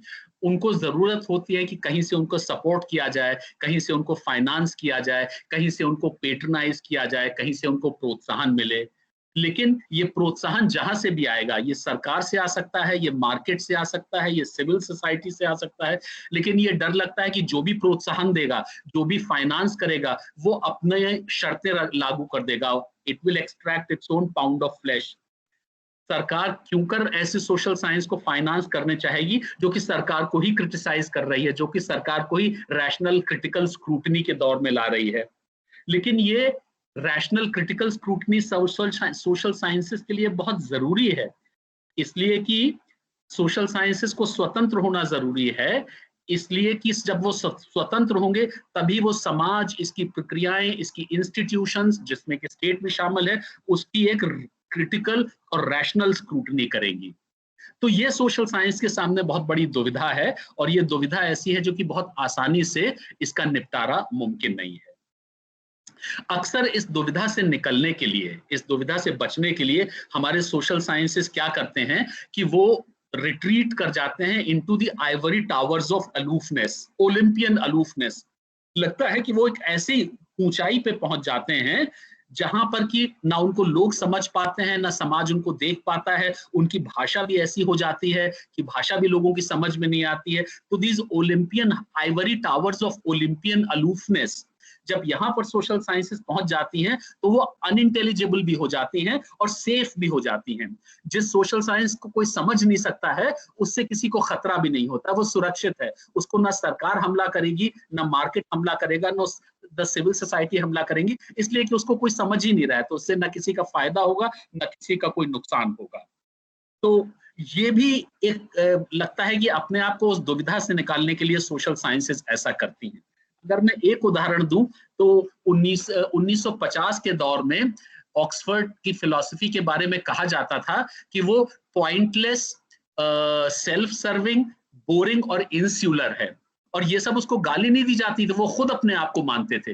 वो कहते थे कि अगर हम पॉइंटलेस हैं तो कोई हमारा फायदा नहीं उठा सकता, अगर हम इंसुलर हैं तो कोई हमको अप्रोप्रिएट नहीं कर सकता, अगर हम बोरिंग हैं, इसलिए कि social science is not fun and games, बहुत पॉपुलर नहीं होगी, तो एक छोटे से लोगों की कोटरी ग्रुप है, वही अपना काम करते रहेंगे, समाज से अलग थलग रहेंगे, समाज से कटे रहेंगे। समाज से जुड़ेंगे अगर वो, तो वो समाज के प्रोसेसेस में इस तरह से मिल जाएंगे कि फिर वो उस समाज का हिस्सा बन के रह जाएंगे। और सोशल साइंसेस को स्वतंत्र होने के लिए जो है वो समाज से बाहर रहना जरूरी है। तो इस सोच में यह होता था कि लगता था कि हम अपनी सोशल साइंस को इतना अनयूजेबल बना दें, यूजलेस भी बना दें और इतना अनयूजेबल भी बना दें कि वो अपनी एक एक्सॉल्टेड हाइट्स में तो रहेगी लेकिन लोगों के लिए उसका कोई फायदा या कोई मतलब नहीं रहेगा। तो वो जाहिर सी बात है कि ये तो गलत रास्ता है, ये तो सही रास्ता नहीं है। तो सही रास्ता क्या है? सही रास्ता जो है वो पहला ये है कि हमारी सोशल साइंसेस को लगातार समाज के साथ मुखातिब होना पड़ेगा, फेस टू फेस होना पड़ेगा, चाहे वो मीडिया के दौर पे। हमारे बद्री एक बहुत बेहतर सोशल साइंस साइंटिस्ट का काम करते हैं, इसलिए कि एक बड़ी पॉपुलर भाषा में ये कॉम्प्लेक्स बातों को, कॉम्प्लेक्स प्रोसेसेस को अखबार के माध्यम से लोगों तक पहुंचाते हैं, जिसको कि बहुत लोग पढ़ते हैं। तो समाज के लिए समाज के साथ मुखातिब होना पड़ेगा, फेस टू फेस आना पड़ेगा, समाज से बच के नहीं भागना होगा। जो Ivory towers of Olympian aloofness हैं, वहां रिट्रीट नहीं करना है, वहां से निकल के आना है और तब अपना काम करना है। इस तरह की एक्सरसाइज में जो है वो ह्यूमैनिटीज और लिटरेचर और लिबरल आर्ट्स, उनकी मदद लेना बहुत जरूरी है, इसलिए कि वो ये इंश्योर करेंगे कि हमारी सोशल साइंसेस जो हैं वो फिर से वो Ivory tower of Olympian aloofness में न चली जाएं। तो जब तक हमारी सोशल साइंसेस का रिश्ता ह्यूमैनिटीज और लिबरल आर्ट्स और क्रिएटिव वर्ल्ड के साथ में रहेगा, तब ये पक्की बात है कि वो अलूफनेस में बिल्कुल नहीं जाएंगी। तो सोशल साइंसेस को बहुत जरूरी है वो रिट्रीव करना, वो एक ऑर्गेनिक अलायंस, वो ऑर्गेनिक रिश्ता जो कि 19वीं सदी में था और 20वीं सदी के शुरू में भी था, क्रिएटिव राइटिंग, लिटरेचर और ह्यूमैनिटीज और सोशल साइंसेस के बीच में, वो सिनर्जी, वो रिश्ता वापस लाना बहुत जरूरी है क्रिएटिव राइटिंग्स और ह्यूमैनिटीज के साथ में। तो उसमें दोनों को फायदा होगा। जो हमारा इमेजिनेशन है, क्रिएटिव राइटिंग में इमेजिनेशन है, वो ज्यादा समृद्ध होगा जब उसको सोशल साइंस की बैकिंग होगी, और जब सोशल साइंस की अलायंस एक क्रिएटिव वर्ल्ड के साथ में होगी तो फिर वो अलूफनेस नहीं रहेगी, फिर वो सोशली रेलेवेंट रहेंगे और उनमें एक खास तरह की हिम्मत भी आएगी। तो और एक और बात, ये शायद मेरी आखिरी बात है, कि हम सोशल साइंटिस्ट जो हैं, हमारी ट्रेनिंग इतनी तो होती है कि हम ऑब्जेक्टिविटी के आइडिया को, जो बिल्कुल वस्तुनिष्ठ विचार 19वीं सदी से आया था, उसमें सब्जेक्टिविटी हमको मिलती है और हम उसको सवालिया निशान लगाते हैं। हम कहते हैं कि कोई भी ऑब्जेक्टिव पूरी तरीके से ऑब्जेक्टिव नहीं हो सकता है, सोर्सेज में भी पूर्वाग्रह होते हैं, रिकॉर्ड्स में भी पूर्वाग्रह होते हैं, हर स्रोत के अपने पूर्वाग्रह होते हैं। तो हर ऑब्जेक्टिविटी में अपनी सब्जेक्टिविटी होती है, हर वस्तुनिष्ठता में भी एक सब्जेक्टिविटी होती है। लेकिन जो क्रिएटिव दुनिया है वो सब्जेक्टिव दुनिया है जिसकी की अपनी ऑब्जेक्टिविटी है। तो एक जो वर्ल्ड ऑफ सब्जेक्टिविटीज है, फीलिंग्स, ड्रीम्स, इमेजिनेशंस, ये जो बहुत ही रिच और फर्टाइल फील्ड है, उसकी ये भी अपनी एक ऑब्जेक्टिविटी है। तो हम अपनी ऑब्जेक्टिविटी को तो की सब्जेक्टिविटी को समझते हैं, लेकिन हम एक बाहर की जो सब्जेक्टिव दुनिया की भी ऑब्जेक्टिविटी समझेंगे, जो क्रिएटिव फील्ड की ऑब्जेक्टिविटी है, तो वो हमारी सोशल साइंसेस को कहीं ज्यादा मजबूत करेगा। ये दुनिया सब्जेक्टिविटी की जो है, ये इंडिविजुअल्स की सब्जेक्टिविटी, ग्रुप सब्जेक्टिविटी, इंस्टीट्यूशन की, ये बहुत महत्वपूर्ण है। और इसको समझने के लिए, इसको पकड़ने के लिए, इसको जानने के लिए सोशल साइंसेस की दुनिया को साहित्य और ह्यूमैनिटीज और लिबरल आर्ट्स की दुनिया के साथ में एक बहुत ही बुनियादी तारतम्य रिश्ता बनाना पड़ेगा, और इस रिश्ते से दोनों को मजबूती आएगी। और ये अगर एक एकेडमिक प्रोग्राम में और इंटीग्रेट हो जाएगा तो वो उस एकेडमिक प्रोग्राम को भी मजबूत करेगा। मैं बहुत बहुत धन्यवाद, मैं यहीं पर अपनी बात रोकता हूँ।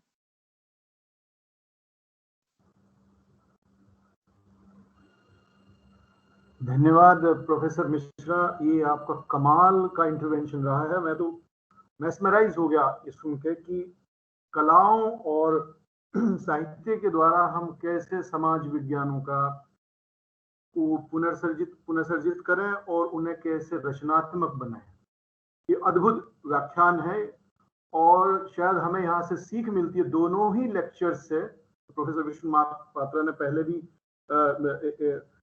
इस तरफ इशारा किया है कि हाउ हम इन जो लिबरल स्टडीज हैं या जो नया समाज विज्ञान बनाना है, उसे हम कैसे रीइमेजिन करें, जो रिश्ते हैं समाज विज्ञानों के और साहित्य के और कलाओं के। तो मैं यहीं इस बात को छोड़ता हूं और उम्मीद करता हूं कि हमारे जो श्रोता हैं, जो हमारे छात्र हैं, हमारी फैकल्टी हैं, वो कुछ सवाल पूछें और इस पर हम लोग थोड़ी सी वार्ता करें और फिर इस पर आगे बढ़ें। तो I will invite some questions. अगर हमारे कोई स्टूडेंट, फैकल्टी कुछ कहना चाहें, please come forward and say few words या समथिंग, आस्क क्वेश्चंस और comments. So comments and questions are invited.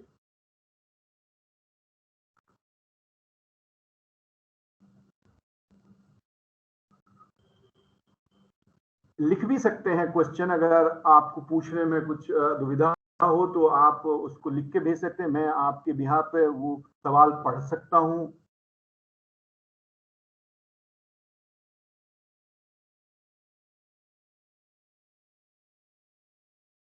एक सवाल मैं करता हूं जी सतीश, जी सर, यस सर। करूं एक सवाल? हाँ प्लीज प्लीज। हाँ, मैं एक सवाल करना चाहता हूँ। प्रायः जब हम लोगों ने इस कोर्स को एडवर्टाइज किया तो बहुत सारे लोग पूछते हैं कि इसमें हमारा कैरियर अपॉर्चुनिटी क्या है।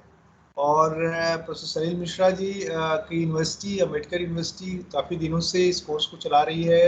क्रिया यूनिवर्सिटी, जहाँ विष्णु महापात्र जी डीन भी थे अभी, वहाँ पे भी बहुत दिनों से चल रहे हैं। तो आपके स्टूडेंट्स निकले होंगे, तो इनके कैरियर अपॉर्चुनिटी के बारे में जो हम लोगों को सवाल मिलते हैं उसको कैसे हम रिस्पॉन्ड करें, ये एज टीचर भी हम और एज इंस्टीट्यूशन भी वांट टू नो। तो जी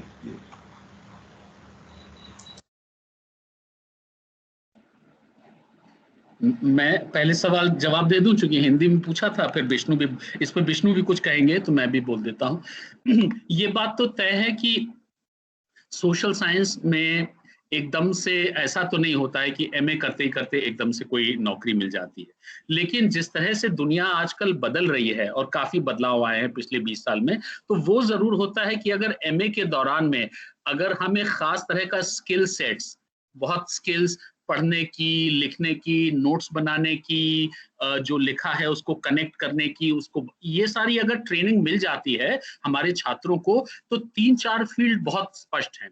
पहला तो मीडिया का फील्ड, इलेक्ट्रॉनिक ही नहीं, इलेक्ट्रॉनिक और जो प्रिंट मीडिया है, और जो कि जिसकी की पहुंच बहुत ज्यादा हो गई है तमाम जगह में। ये बिल्कुल तय बात है कि प्रिंट मीडिया के लोग मीडिया की ट्रेनिंग से ज्यादा, मैस कम्युनिकेशन की ट्रेनिंग से ज्यादा उन लोगों को पसंद कर रहे हैं, प्रेफर करते हैं, तरजीह देते हैं जो कि बहुत सोशल साइंस के डिसिप्लिन से अपनी डिग्री लेके आए हैं, इसलिए कि वो दुनिया जहान के बारे में ज्यादा जानते हैं।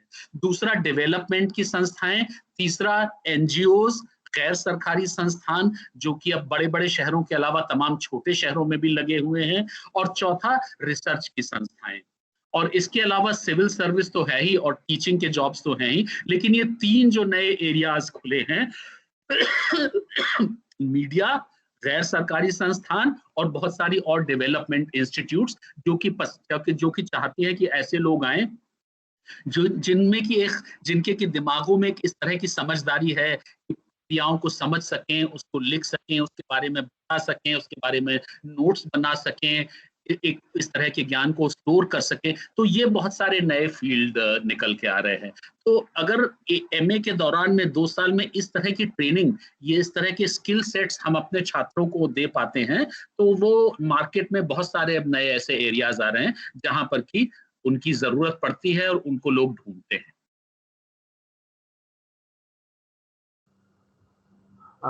थैंक यू सर, धन्यवाद। Professor Mahapatra, would you like to respond and say something? That will be great. बिल्कुल बताएंगे। जो नौकरी का बात है, नौकरी का बात बहुत महत्वपूर्ण रहता है, क्योंकि सब जगह पे लोगों को ये पूछना है, स्टूडेंट्स पूछते हैं, पेरेंट्स भी पूछते हैं कि क्या हम ये डिग्री करते हैं तो क्या हमको नौकरी मिलेगा कि नहीं मिलेगा। ये सवाल जरूरी है बहुत लोगों के लिए। क्यों नहीं? क्योंकि after all you finish your education, you also have to be employed. So employability एक कोर्स का भी लोग आजकल देख रहे हैं। उसमें मेरा कहना है कि अच्छी तरह से एमए प्रोग्राम करते हैं, उसमें भी बहुत नौकरी को अपॉर्चुनिटी मिलता है। जैसे मान लीजिए आज के दिन में जर्नलिज्म में बहुत सारे, प्रिंट जर्नलिज्म में और मीडिया में, टेलीविजन जर्नलिज्म में पॉसिबिलिटीज नौकरी का है। आप एक अच्छा एमए लिबरल स्टडीज़ का प्रोग्राम करते हैं, क्योंकि उसमें बहुत सारे डिसिप्लिन का इंटरैक्शन होता है। आप सिर्फ एक ही चीज़ नहीं जानते में, बहुत सारी चीज़ आप उसका इंटरकनेक्शन को समझते हैं। और एक अच्छा पत्रकार बनने के लिए, एक अच्छा जर्नलिस्ट बनने के लिए, चाहे कोई भी मीडियम हो, चाहे प्रिंट हो, चाहे टेलीविज़न में हो, लिबरल स्टडीज़ आपको बहुत मदद करता है, और इसलिए वो नौकरी में आपका बहुत मदद करता है ये डिग्री। दूसरा, सिविल सोसाइटी ऑर्गेनाइजेशंस जो हैं, चाहे नेशनल है, इंटरनेशनल है, छोटा है, बड़ा है, लोकल लेवल है, नेशनल लेवल है, वो भी जो लोग ह्यूमैनिटीज और सोशल साइंस में करते हैं उनको जो उनकी सोच ब्रॉड है, जो सोसाइटी की समस्या का सिर्फ देखते नहीं है, उसको समझते हैं, उसका एक कॉम्प्लेक्स कनेक्शन जो होता है उसको समझते हैं, क्योंकि आजकल कोई भी प्रॉब्लम नहीं है जो आप एक ही नजरिया से उसको समझ सकते हैं। चाहे इकोनॉमिक प्रॉब्लम हो, उसमें आप सोशियोलॉजिकल इश्यूज देखेंगे, जैसे मान लीजिए the decline of labour participation ratio of women, एक इकोनॉमिक इश्यूज की तरह आप देख सकते हैं, आप सोशियोलॉजिकल इश्यूज की तरफ देख सकते हैं, उसका पॉलिटिकल इम्प्लीकेशंस का बारे में आप बात कर सकते हैं। तो आप कोई सिविल सोसाइटी ऑर्गेनाइजेशंस की जैसे नौकरी होता है, जिसमें आजकल ये सब कनेक्शन को समझना इज वेरी इंपॉर्टेंट, वो अपॉर्चुनिटी आपको मिलता है। कुछ हद तक जो पब्लिक पॉलिसी इंस्टीट्यूशंस हैं, unfortunately many public institutions are kind of hugely dominated by economists, but there are still some public policy organizations who would also like to prefer people who do various other kinds of social science, so there's politics, sociology, history, anthropology, geography, those kind of subjects. They would also like to hire people who are doing those kind of things. Besides that, some people I'm sure would be interested in higher education. They might go and do MPhil, they might do PhD, they might be interested in joining an academic institution. वो भी रास्ता खुला रहता है। MA आप करते हैं liberal studies में, आप PhD का आपका जो स्कोप है वो भी ब्रॉड हो जाता है। यू कैन गो, पहले तो होता कि एक ही सब्जेक्ट में लोग BA करते थे, MA करते थे, MPhil करते थे, PhD करते थे, लेकिन आज वो नजरिया थोड़ा चेंज हो गया है। आप वो नजरिया थोड़ा चेंज हो गया है, और भी चेंज होगा फ्यूचर में, तो इसलिए वो भी एक पॉसिबिलिटी है। हायर एजुकेशन में आप जा सकते हैं, एकेडमिक नौकरी की भी पॉसिबिलिटीज उसमें रहता है, you take higher education, PhD and things like that. और बाकी there are many other things are open depending on what the students really want. If the students want to become an actor, if the students want to become a writer, if students want to become these kind of degrees actually help, because it allows you to think, it allows to think about certain problems, certain issues, वो भी आपको मददगार साबित होता है। तो इसलिए ये सब चीज depending on how you structure your syllabus, your structuring the syllabus therefore is very important. आप किस तरह अपना सिलेबस को स्ट्रक्चर करते हैं, किस तरह डाइवर्सिफाई करते हैं, किस तरह बेसिक कंसेप्चुअल चीज से लेकर एम्पिरिकल चीज तक उसको ध्यान में रखते हैं, वो सब डिपेंड करेगा कैसे कोर्स परसीव करता है, जो स्टूडेंट्स आपका परसीव करते हैं, आउटसाइड वर्ल्ड आपका कोर्स को कैसे परसीव करता है। There are some courses are perceived to be very rightly, wrongly, some people think it's kind of practical and so on and so forth. Some people think वो सिर्फ theory के बारे में करते हैं और कुछ नहीं पढ़ते हैं, तब वो, so this is to combine both a conceptual and empirical, according to me, would be very important. And as we always say, encouraging people to ask questions and make their analysis, because today in our generation, even this generation, everybody has an opinion on everything, but to say that opinion is not knowledge necessarily is a big thing. We have been trying to tell that to students when they're doing an undergraduate program. Now sometimes you also need to tell that to people who are doing a postgraduate program, कि सिर्फ अपना एक opinion रखना knowledge नहीं है, क्योंकि opinion सबका होता है, सबको कुछ ना कुछ कहना होता है, सबको ये अच्छा है, बुरा है, ये है, वो है, सब कहना, सब कहते हैं, लेकिन वो डिपार्टमेंट जो पढ़ते हैं, आप कोई कोर्स करते हैं, तो वो आपको बताता है कि क्या आर्गुमेंट करना है, क्या सही है, क्या एविडेंस है, क्या नहीं है, क्या लॉजिकल है, क्या नहीं है, कौन सा आर्गुमेंट बेहतर है, ये सब स्टूडेंट्स को बताता है. I hope I am answering your question.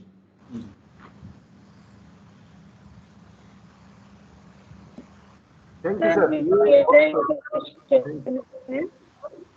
जी हाँ. मैं ये जानना चाह रही हूँ, जो अभी विष्णु सर कह रहे थे कि हमें क्वेश्चनिंग के लिए कम देते ट्रेन करते हैं क्वेश्चनिंग के लिए, तो क्या ये जो ग्लोबलाइजेशन के सिस्टम है, ये आया है सारी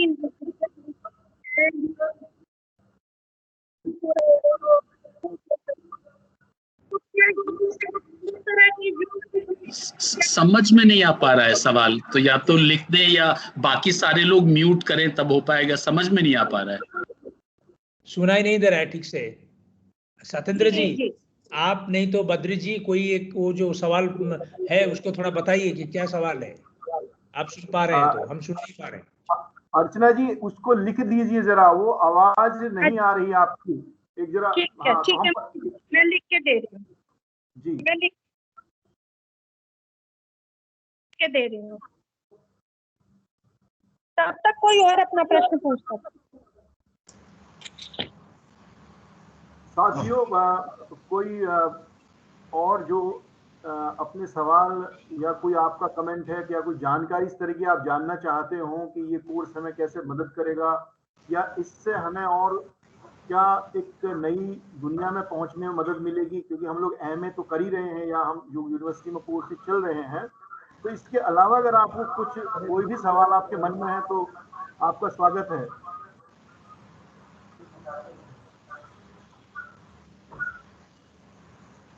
तब तक सतेंद्र जी, जब तक और लोग सवाल और सोचें, मैं इस बात को बढ़ाने के लिए एक और सवाल मेरे दिमाग में है, वो हम अपने दोनों विद्वान वक्ताओं से करना चाहता हूँ. एक तो जो सवाल है कि बहुत सारे टेक्नोलॉजी के स्टूडेंट भी पूछ रहे हैं कि हम करना चाहते हैं आपका कोर्स.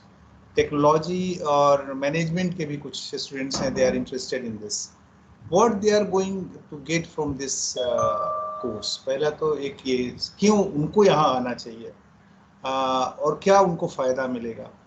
दूसरा जो सवाल है वो ये है कि अगर मान लीजिए हमने लिबरल स्टडीज से एमए किया और मैं यूके और यूएस में पीएचडी में जाना चाहता हूँ, तो किन विषयों में मेरी वहाँ पे एडमिशन होगी पीएचडी में.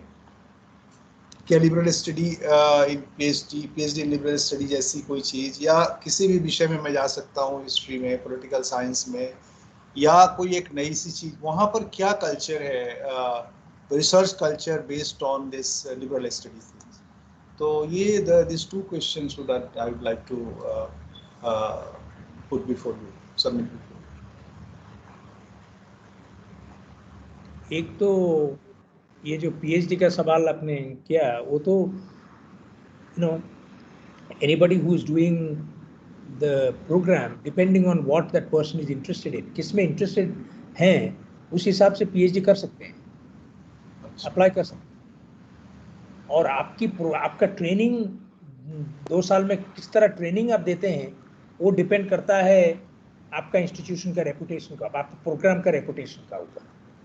मान लीजिए आपका स्टूडेंट जाता है कोई और लोग देखते हैं कि उनका ट्रेनिंग कुछ चीज़ में बहुत अच्छा है, तो उसका एक फिर एक इफेक्ट होता है उसका.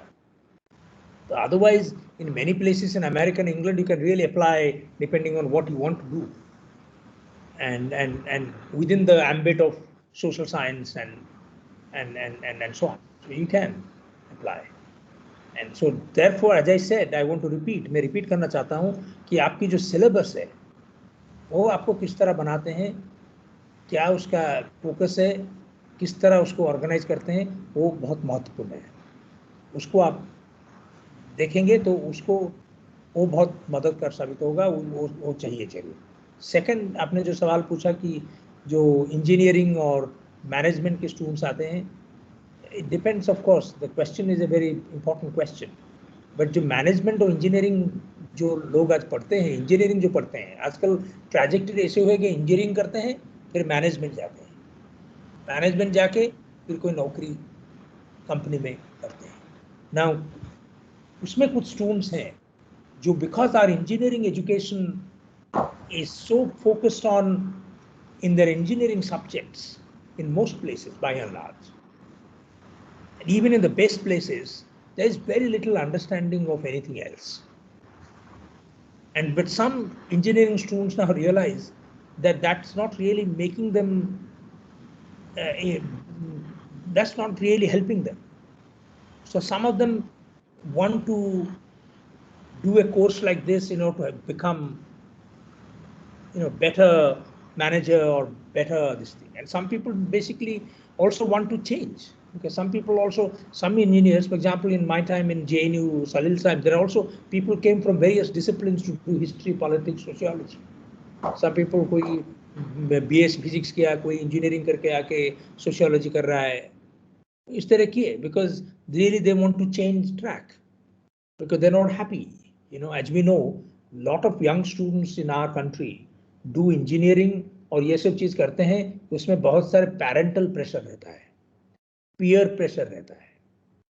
जब जाते हैं कुछ लोग 4 साल, जो लोग बिल्कुल दिखते हैं कि हमारे लिए नहीं है, लेकिन पैसा दिए हैं, दाखिला किए हैं, एंट्रेंस किए हैं, तो 4 साल रहते हैं, फिर कुछ डिग्री निकाल के कुछ करते हैं, कुछ तो ड्रॉप आउट भी कर लेते हैं।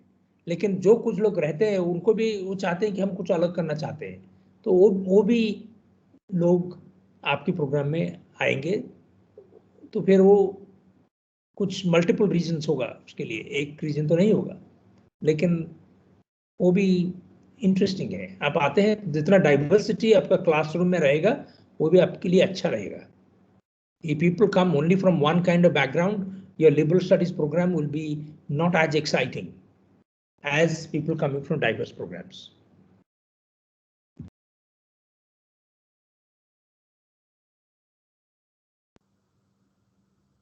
प्रोफेसर सलील मिश्रा, प्लीज आप थोड़ा सा और प्रकाश डालिए। नहीं, मुझे लगता है विष्णु ने सारी बातें कह दी हैं। बस मैं थोड़ा सा, पहला जो सवाल था टेक्नोलॉजी वाला, मैं fully agree with what he said, that एक थोड़ी डाइवर्सिटी रहती है, विविधता रहती है, अलग अलग तरह का अनुभव लोग लाते हैं तो बेहतर होता है। लेकिन टेक्नोलॉजी के जो लोग हैं वो ये समझते हैं कि कोई भी टेक्नोलॉजी सामाजिक शून्य में नहीं पैदा होती है। अलग अलग हमने देखा भी है कि अलग अलग तरह के समाजों में टेक्नोलॉजीज की जिंदगी बिल्कुल अलग अलग तरह की रहती है। तो सोशल साइंस का जो एक बहुत बड़ा मकसद है कि तमाम समाजों को समझना और इंसान को समझना, लोगों को समझना, जिनके साथ कि हमें काम करना है, जिनके साथ कि हमको एक तारतम्य बिठाना है, तो वो रेलेवेंस तो रहती है। वो ये तो महत्व सभी के लिए है कि हम जिस परिवेश में रह रहे हैं उस परिवेश को बेहतर तरीके से समझने के टूल डेवलप कर सकें और आपस में एक दूसरे को भी समझ सकें। तो ये जरूरत जो सोशल साइंस के लोगों को होती है, लेकिन वो टेक्नोलॉजी के लोगों की भी होती है, वो विज्ञान के लोगों को भी होती है, इसलिए कि हम सबको आखिरकार एक ही समाज में, एक ही तरह के स्पेस में हम रह रहे हैं। तो इन तरह के प्रोग्राम्स का, इस तरह के कोर्सेज का ये भी एक फायदा होता है कि एक टेक्नोलॉजी, बहुत सारा जो टेक्नोलॉजी में स्टीप दिमाग रहता है उसको एक अलग दिशा में ले जाते हैं, उसको अलग तरह से, अलग पैमाने पे, अलग परिपाटी पे सोचने समझने की शुरुआत करते हैं। तो उनके लिए भी बहुत महत्वपूर्ण होता है और उनका अनुभव भी बड़ा अच्छा होता है। जो टेक्नोलॉजी की और इंजीनियरिंग की फील्ड से आते हैं यहाँ पे, उनका बड़ा अच्छा अनुभव होता है इस तरह के प्रोग्राम में। धन्यवाद सर। एक सवाल अर्चना जी का है, फैकल्टी हमारे यहाँ, तो वो पूछ रही है कि ये जो 2 सवाल हैं शायद इंटर रिलेटेड हैं, कि ये जो इंडिजिनस नॉलेज सिस्टम, पूरा जो रिसोर्सेज हैं वो खत्म होता जा रहा है, उसे हम पूरी तरह से कैप्चर नहीं कर पा रहे हैं, और ऊपर से क्या हुआ है कि डिजिटल डिवाइड भी बढ़ गया है, और एक इनविजिबल रियलिटी तो ये है ही कि हमारे बीच में कुछ लोगों के पास ये एक्सेस ही नहीं है इंटरनेट का, या है तो बहुत लिमिटेड है। तो इन सब इनविजिबल रियलिटीज को ये लिबरल स्टडीज कैसे कैप्चर करने में हमारी मदद कर सकती हैं, या उसको कम करने में मदद कर सकती हैं? लिबरल स्टडीज का क्या रोल हो सकता है कि हम वाइडर कनेक्टिविटी बढ़ा सकें? तो थोड़ा अगर इस पे कुछ बोलें तो और ज्यादा पिक्चर साफ होगी शायद। डिजिटल डिवाइड तो जाहिर सी बात है कि बहुत बढ़ गया है, लेकिन वो अब कम भी हो रहा है। मतलब उसकी जो जो जो ट्रैजेक्टरी है वो आगे आने वाले समय में वो लग रहा है कि डिजिटल डिवाइड कम हो रहा है। जिस तरह की आज से 20 साल से पहले था, 20 साल पहले मोबाइल और कंप्यूटर और इन सब के बारे में हम शहरों के अलावा छोटी जगहों में सोच भी नहीं सकते थे, लेकिन आज का इंटरनेट की वजह से जो है ये सारी चीजें छोटी जगहों में भी पहुंच गई हैं। तो वो डिवाइड जो है वो धीरे धीरे कम हो रहा है, पूरी तरीके से खत्म नहीं हुआ है, इसलिए कि उसके साथ एक क्लास डिवाइड भी है, लेकिन फिर भी वो काफी हद तक कम हो रहा है और वो तो कम हो जाएगा। जो पहला सवाल है वो बहुत महत्वपूर्ण सवाल है, लेकिन उसमें ऐसा है कि जो ऐसा नहीं था कि जो इंडिजिनस तौर तरीके थे वो कभी खत्म नहीं हो रहे थे। वो तो जाहिर सी बात है कि पहले भी खत्म हो रहे थे, इसलिए कि वो रिकॉर्ड कुछ हो पाते थे, कुछ नहीं हो पाते थे। जो नहीं हो पाते थे वो खत्म हो जाते थे। जो बने रहते थे, जो इंडिजिनस सिस्टम्स वगैरह, वो साइकी में रहते थे। तो साइकी के थ्रू, फोक सॉन्ग्स के थ्रू, कल्चर के थ्रू बहुत सारी चीजें कंटिन्यू करती हैं, वो तो आज भी कर रही हैं। लेकिन अर्चना जी, एक इंटरेस्टिंग चीज ये है कि जो हमारी अभी की टेक्नोलॉजी है उसमें ये कैपेसिटी है, ये क्षमता है कि बहुत सारा वो जो गायब हो रहा है उसको रिट्रीव कर सके और उसको बना के रख भी सके। ये क्षमता 100 साल पहले नहीं थी। तो जो लगातार नुकसान, तो ये तो होता चला आया, पिछले 10,000 साल से भी हो रहा है और लगातार हो रहा है। लेकिन आज पिछले कुछ सालों में, पिछले कुछ दशकों में, 10, 20, 30, 40 साल में एक ये नई संभावना आई है कि जिसको हम ट्रेडिशनल कहते हैं, जिसको हम इंडिजिनस कहते हैं, जिसको हम इस तरह के तौर तरीके कहते हैं, वो ज्यादा बेहतर तरीके से हम उनको रिट्रीव कर पा रहे हैं, सहज के रख पा रहे हैं और उनको स्टोर कर पा रहे हैं, इसलिए कि टेक्नोलॉजी की वजह से। वरना तो इनके जाने का तो बहुत पुराना लंबा सिलसिला है। बहुत सारा कुछ हमारे जीवन से ऐसा है जो कि विलुप्त हो चुका है, तो उसके बारे में तो कुछ नहीं किया जा सकता है। जो जो कल्चर के माध्यम से, फोक माध्यम से चलता रहता है वो चलता रहता है, लेकिन बहुत सारा नष्ट भी हो जाता है। अब एक संभावना आई है कि उसको बचाया जा सकता है टेक्नोलॉजी के माध्यम से। सर, इन अम्बेडकर यूनिवर्सिटी, जी, those who do liberal studies, in which subject they write NET, National Eligibility Test? भी हमारे यहाँ तो अंग्रेजी में ही है ज्यादातर। मतलब माध्यम अगर आप पूछ रहे हैं कि हमारे यहाँ, I am not asking about language. I am asking about discipline. Is there any वो subject? जो भी नजदीक का डिसिप्लिन है, कुछ ऐसे डिसिप्लिन हैं जो कि अलाउ करते हैं। तो जो जैसे हिस्ट्री है, इकोनॉमिक्स है, सोशियोलॉजी है, इनमें तो सीधा नेट होता है, लेकिन कुछ और नेट ऐसे हैं जो कि आसपास के हैं, तो उसी में करते हैं हमारे स्टूडेंट्स। ये साफ है बात। अभी ये, sorry Chandriya, please continue, sorry. Do you mean to say that development studies?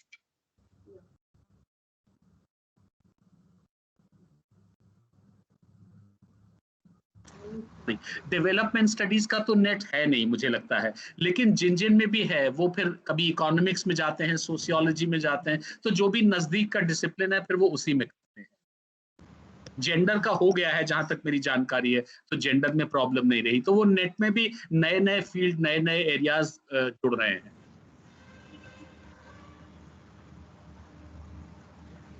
और ये भी हो सकता है कि वो धीरे धीरे ये भी जुड़ जाए, जैसे नए विषय में जुड़ रहे हैं। बिल्कुल बिल्कुल बिल्कुल। तो हो सकता है शुरुआती दौर में हम लोग इस मुश्किल में रहें, लेकिन वो धीरे धीरे ये भी एक बार को डिसिप्लिन बन जाता है, उसमें स्टेक होल्डर्स आ जाते हैं, उसमें पार्टिसिपेंट्स आ जाते हैं और एक सब्सटेंशियल चंक आ जाता है, तो फिर ऑब्वियसली उसकी पहचान बनती है और फिर उसके रास्ते बनते हैं, उसमें नेट वगैरह में वो आ जाता है। बद्री, कोई और? जी, मेरा एक और मीटिंग है 6 बजे, तो मैं और जी खत्म ही करते हैं, करते हैं विष्णु।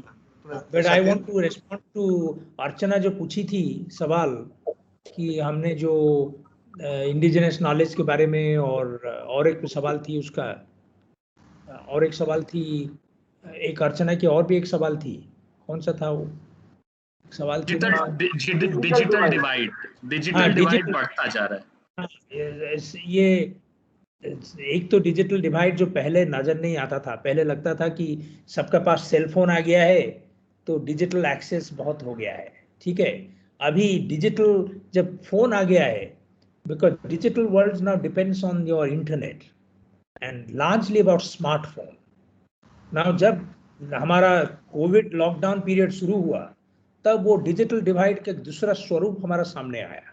वो स्वरूप क्या है? लोगों के पास सेलफोन है लेकिन डेटा कार्ड नहीं है, स्मार्टफोन नहीं है, और जब क्लास अटेंड करने के जाते हैं उनके पास बैंडविड्थ नहीं है। प्रत्येक सारे लोग जैसे हम यहाँ करते हैं, हमारा फोटो वीडियो नहीं आ पा रहा है, वो नहीं आ पा रहा है। आप उनको ऑनलाइन में डॉक्यूमेंट भेजते हैं, वो डाउनलोड नहीं कर पाते हैं। उस तरह का जो डिवाइड है वो पहले हम नहीं सोचते थे, क्योंकि वो divide actually is the real divide. You know, number of, if you look at the number of cell phone users in this country, they've gone phenomenally high. If I remember, it's 800 million. There's a time, you know. Now I don't know what is the number, big number. But just having a cell phone is not, in the digital world, is not enough. What you need, broadband with reasonable internet access. That is not really good enough in many, even in the cities. हम देख रहे हैं कि हमारा जो students हैं city के अंदर हैं, उनका भी इंटरनेट एक्सेस इतना अच्छा नहीं है। जब लॉकडाउन पीरियड में वो सबसे रहा, and we know that in school education how this has affected the many people from poorer economic background. तो एक डिजिटल डिवाइड तो है, और जितना अपने डिजिटल मीडियम को आगे बढ़ाएंगे, there will be some people who lose out on this unless there is a compensatory action to help people have strong internet connection and so on and so forth, broadband. Because otherwise जिसके पास broadband है वो अच्छा करेंगे, उनके पास ज़्यादा access होगा, speed होगा, और there are other people who barely could access it. और दूसरा चीज़ जो indigenous knowledge है, आज के दौर में पुराना people are trying to challenge some of the dominant modes. जैसे प्रोफेसर सलील मिश्रा ने बताया कि कॉलोनियल नॉलेज को चैलेंज किया गया है। अभी बहुत सारे चीज जो है एक पेरिफेरल होके था, उसको भी लोग उसको टेकिंग देम सीरियसली, क्योंकि वो पहले वो एक वैल्यू जजमेंट के तहत इंडिजिनस नॉलेज में लगता था कि जैसे कोई म्यूजियम के रखने वाला चीज है, कोई उसका कोई आज के दिन में उसका कोई ये नहीं है, यूज नहीं है उसका। कोई लोग जीते हैं, अभी भी लोग अपने कुछ तरीके हुए जो जीते हैं, जीने का एक अपना सिद्धांत है, एक प्रक्रिया है, एक स्वरूप है। वो लोग पहले सोचते कि वो सब नहीं है, लेकिन आज के दिन में ग्रेटर सेंसिटिविटी है। Although there are lot of forces which are trying to undermine indigenous knowledge as well. So एक तो संघर्ष है, इस बीच में एक संघर्ष है। आपको पता है कि गणेश देवी की जो people's linguistic survey of India, कितने आज हम जब बात कर रहे हैं, बहुत सारा भाषा हमारा कंट्री में मर जा रहा है, मरे हुए। और भाषा की जो डेथ है, ये एक लाइफ वर्ल्ड की डेथ है, एक सोच का डेथ है। तो इसलिए ये सब चीज बहुत महत्वपूर्ण रहता है। और लिबरल स्टडीज का मतलब है कि आप कुछ चीज है जो छुप के रहता है, उसको उभर के लाना है, उसको ऊपर आलोकपात करना है, उसको रोशनी उसमें डालना है। वो से काम करता है लिबरल स्टडीज, तो वो भी महत्वपूर्ण है। और मैं अभी जाना चाहता हूँ कि मेरा और एक मीटिंग है 6 बजे अभी, so you have to excuse me now. Thank you, but thank you everyone. Thank you for participating in the thank you, yeah, thank you everyone. Yeah, thank you Satyendra ji. Thank you so much, sir, for your time and very enlightening lecture. Thank you so much. Thank you. So, sir, we will wind up now and ask Kunal ji to for the vote of thanks. I invite Dr. Kunal Kulshreshtha for vote of thanks. Am I audible? Yes, you are. First of all, thank you so much, Satyen ji, for inviting me for this vote of thanks. Honorable Professor Vishnu Mahapatra ji, just वो अभी थे हमारे साथ. Professor Salil Mishra ji, Director Professor Badri Narayan, my faculty colleagues from Institute and University of Allahabad, invited audience, and students from various institutes and universities, including our institutes. Very good evening to all of you. I'm glad to give a vote of thanks on behalf of Institute in this panel discussion to promote our latest course on Master of Arts in Liberal Studies. At the outset, I would like to thank Professor Vishnu N. Mahapatra ji, who is professor in Kriya University, for delivering a thought-provoking and intuitive lecture on the topic entitled Liberal Studies and Creative Social Science. He has very briefly collated information related to this special course, which we are going to begin in very simple language and interactive way. This has really broadened our knowledge base on this topic. Thank you very much, Professor Mahapatra. I'm also thankful to Professor Salil Mishra, Professor of Politics in the School of Liberal Studies from B.R. Ambedkar, Dr. B.R. Ambedkar University, Delhi, New Delhi, for speaking on the topic Liberal Studies and Social Sciences. Thank you very much, sir, for introducing us this new subject in a very connecting language. Bilingual तो है ही, और जो हिंदी और English mix करके आपने बड़े अच्छे से, so that कि हिंदी रीजन के जो स्टूडेंट्स हैं who are aspiring to come in this course, उनको थोड़ा सा नॉलेज इसके बारे में मिल जाए. Thanks are also due to director Professor Badri Narayan for first of all to क्या कहते हैं वो for इसको एक नया आइडिया जो है लिबरल स्टडीज़ का, उसको एज अ कोर्स, एक कोर्स के रूप में इन्होंने डिज़ाइन करने का सोचा, पर्टिकुलरली इन दिस रीजन, इन इलाहाबाद, प्रयागराज और जीबी पंत इंस्टीट्यूट में. And for organizing this lecture on the occasion of foundation, on this special day of the institute, I express my gratitude to our faculty members for making this event a successful one. First of all, Dr. Satyendra Kumar for coordinating this course, our administrative officer and colleague Dr. Archana Singh, support staff and technical staff, especially Devrat Singh. आज हम लोग बड़ी मुश्किल से connect हो पा रहे हैं due to very low bandwidth, फिर भी हम लोग सब किसी तरह से जुड़ने की कोशिश कर रहे थे. Devrat, Debanjana and Arvind, who worked hard to arrange this virtual event in this pandemic situation when in-person meetings are very difficult and rare. So thanks to all, thanks to one and all. और हम जल्दी इस course को launch करते हैं अच्छे से ज़्यादा स्टूडेंट्स हमारे साथ आते हैं. नमस्कार. थैंक यू सलील जी, बहुत बहुत धन्यवाद, आपने बहुत अच्छा बोला. बहुत बहुत धन्यवाद इस मौके का, और अच्छा किया जो आपने लास्ट मिनट पे ये मुझे बता दिया, तो थोड़ा बेहतर हो गया. जी, मैंने देखा एक स्टूडेंट्स पार्टिसिपेट कर रहे थे तो मुझे लगा कि उनके लिए शायद अच्छा होगा. बिल्कुल बिल्कुल बिल्कुल. Thank you sir, thank you. Okay, thank you. Thank you sir. Thank you very much, sir. Thank you very much. Thank you, Kunal ji. Thank you, sir. Namaskar.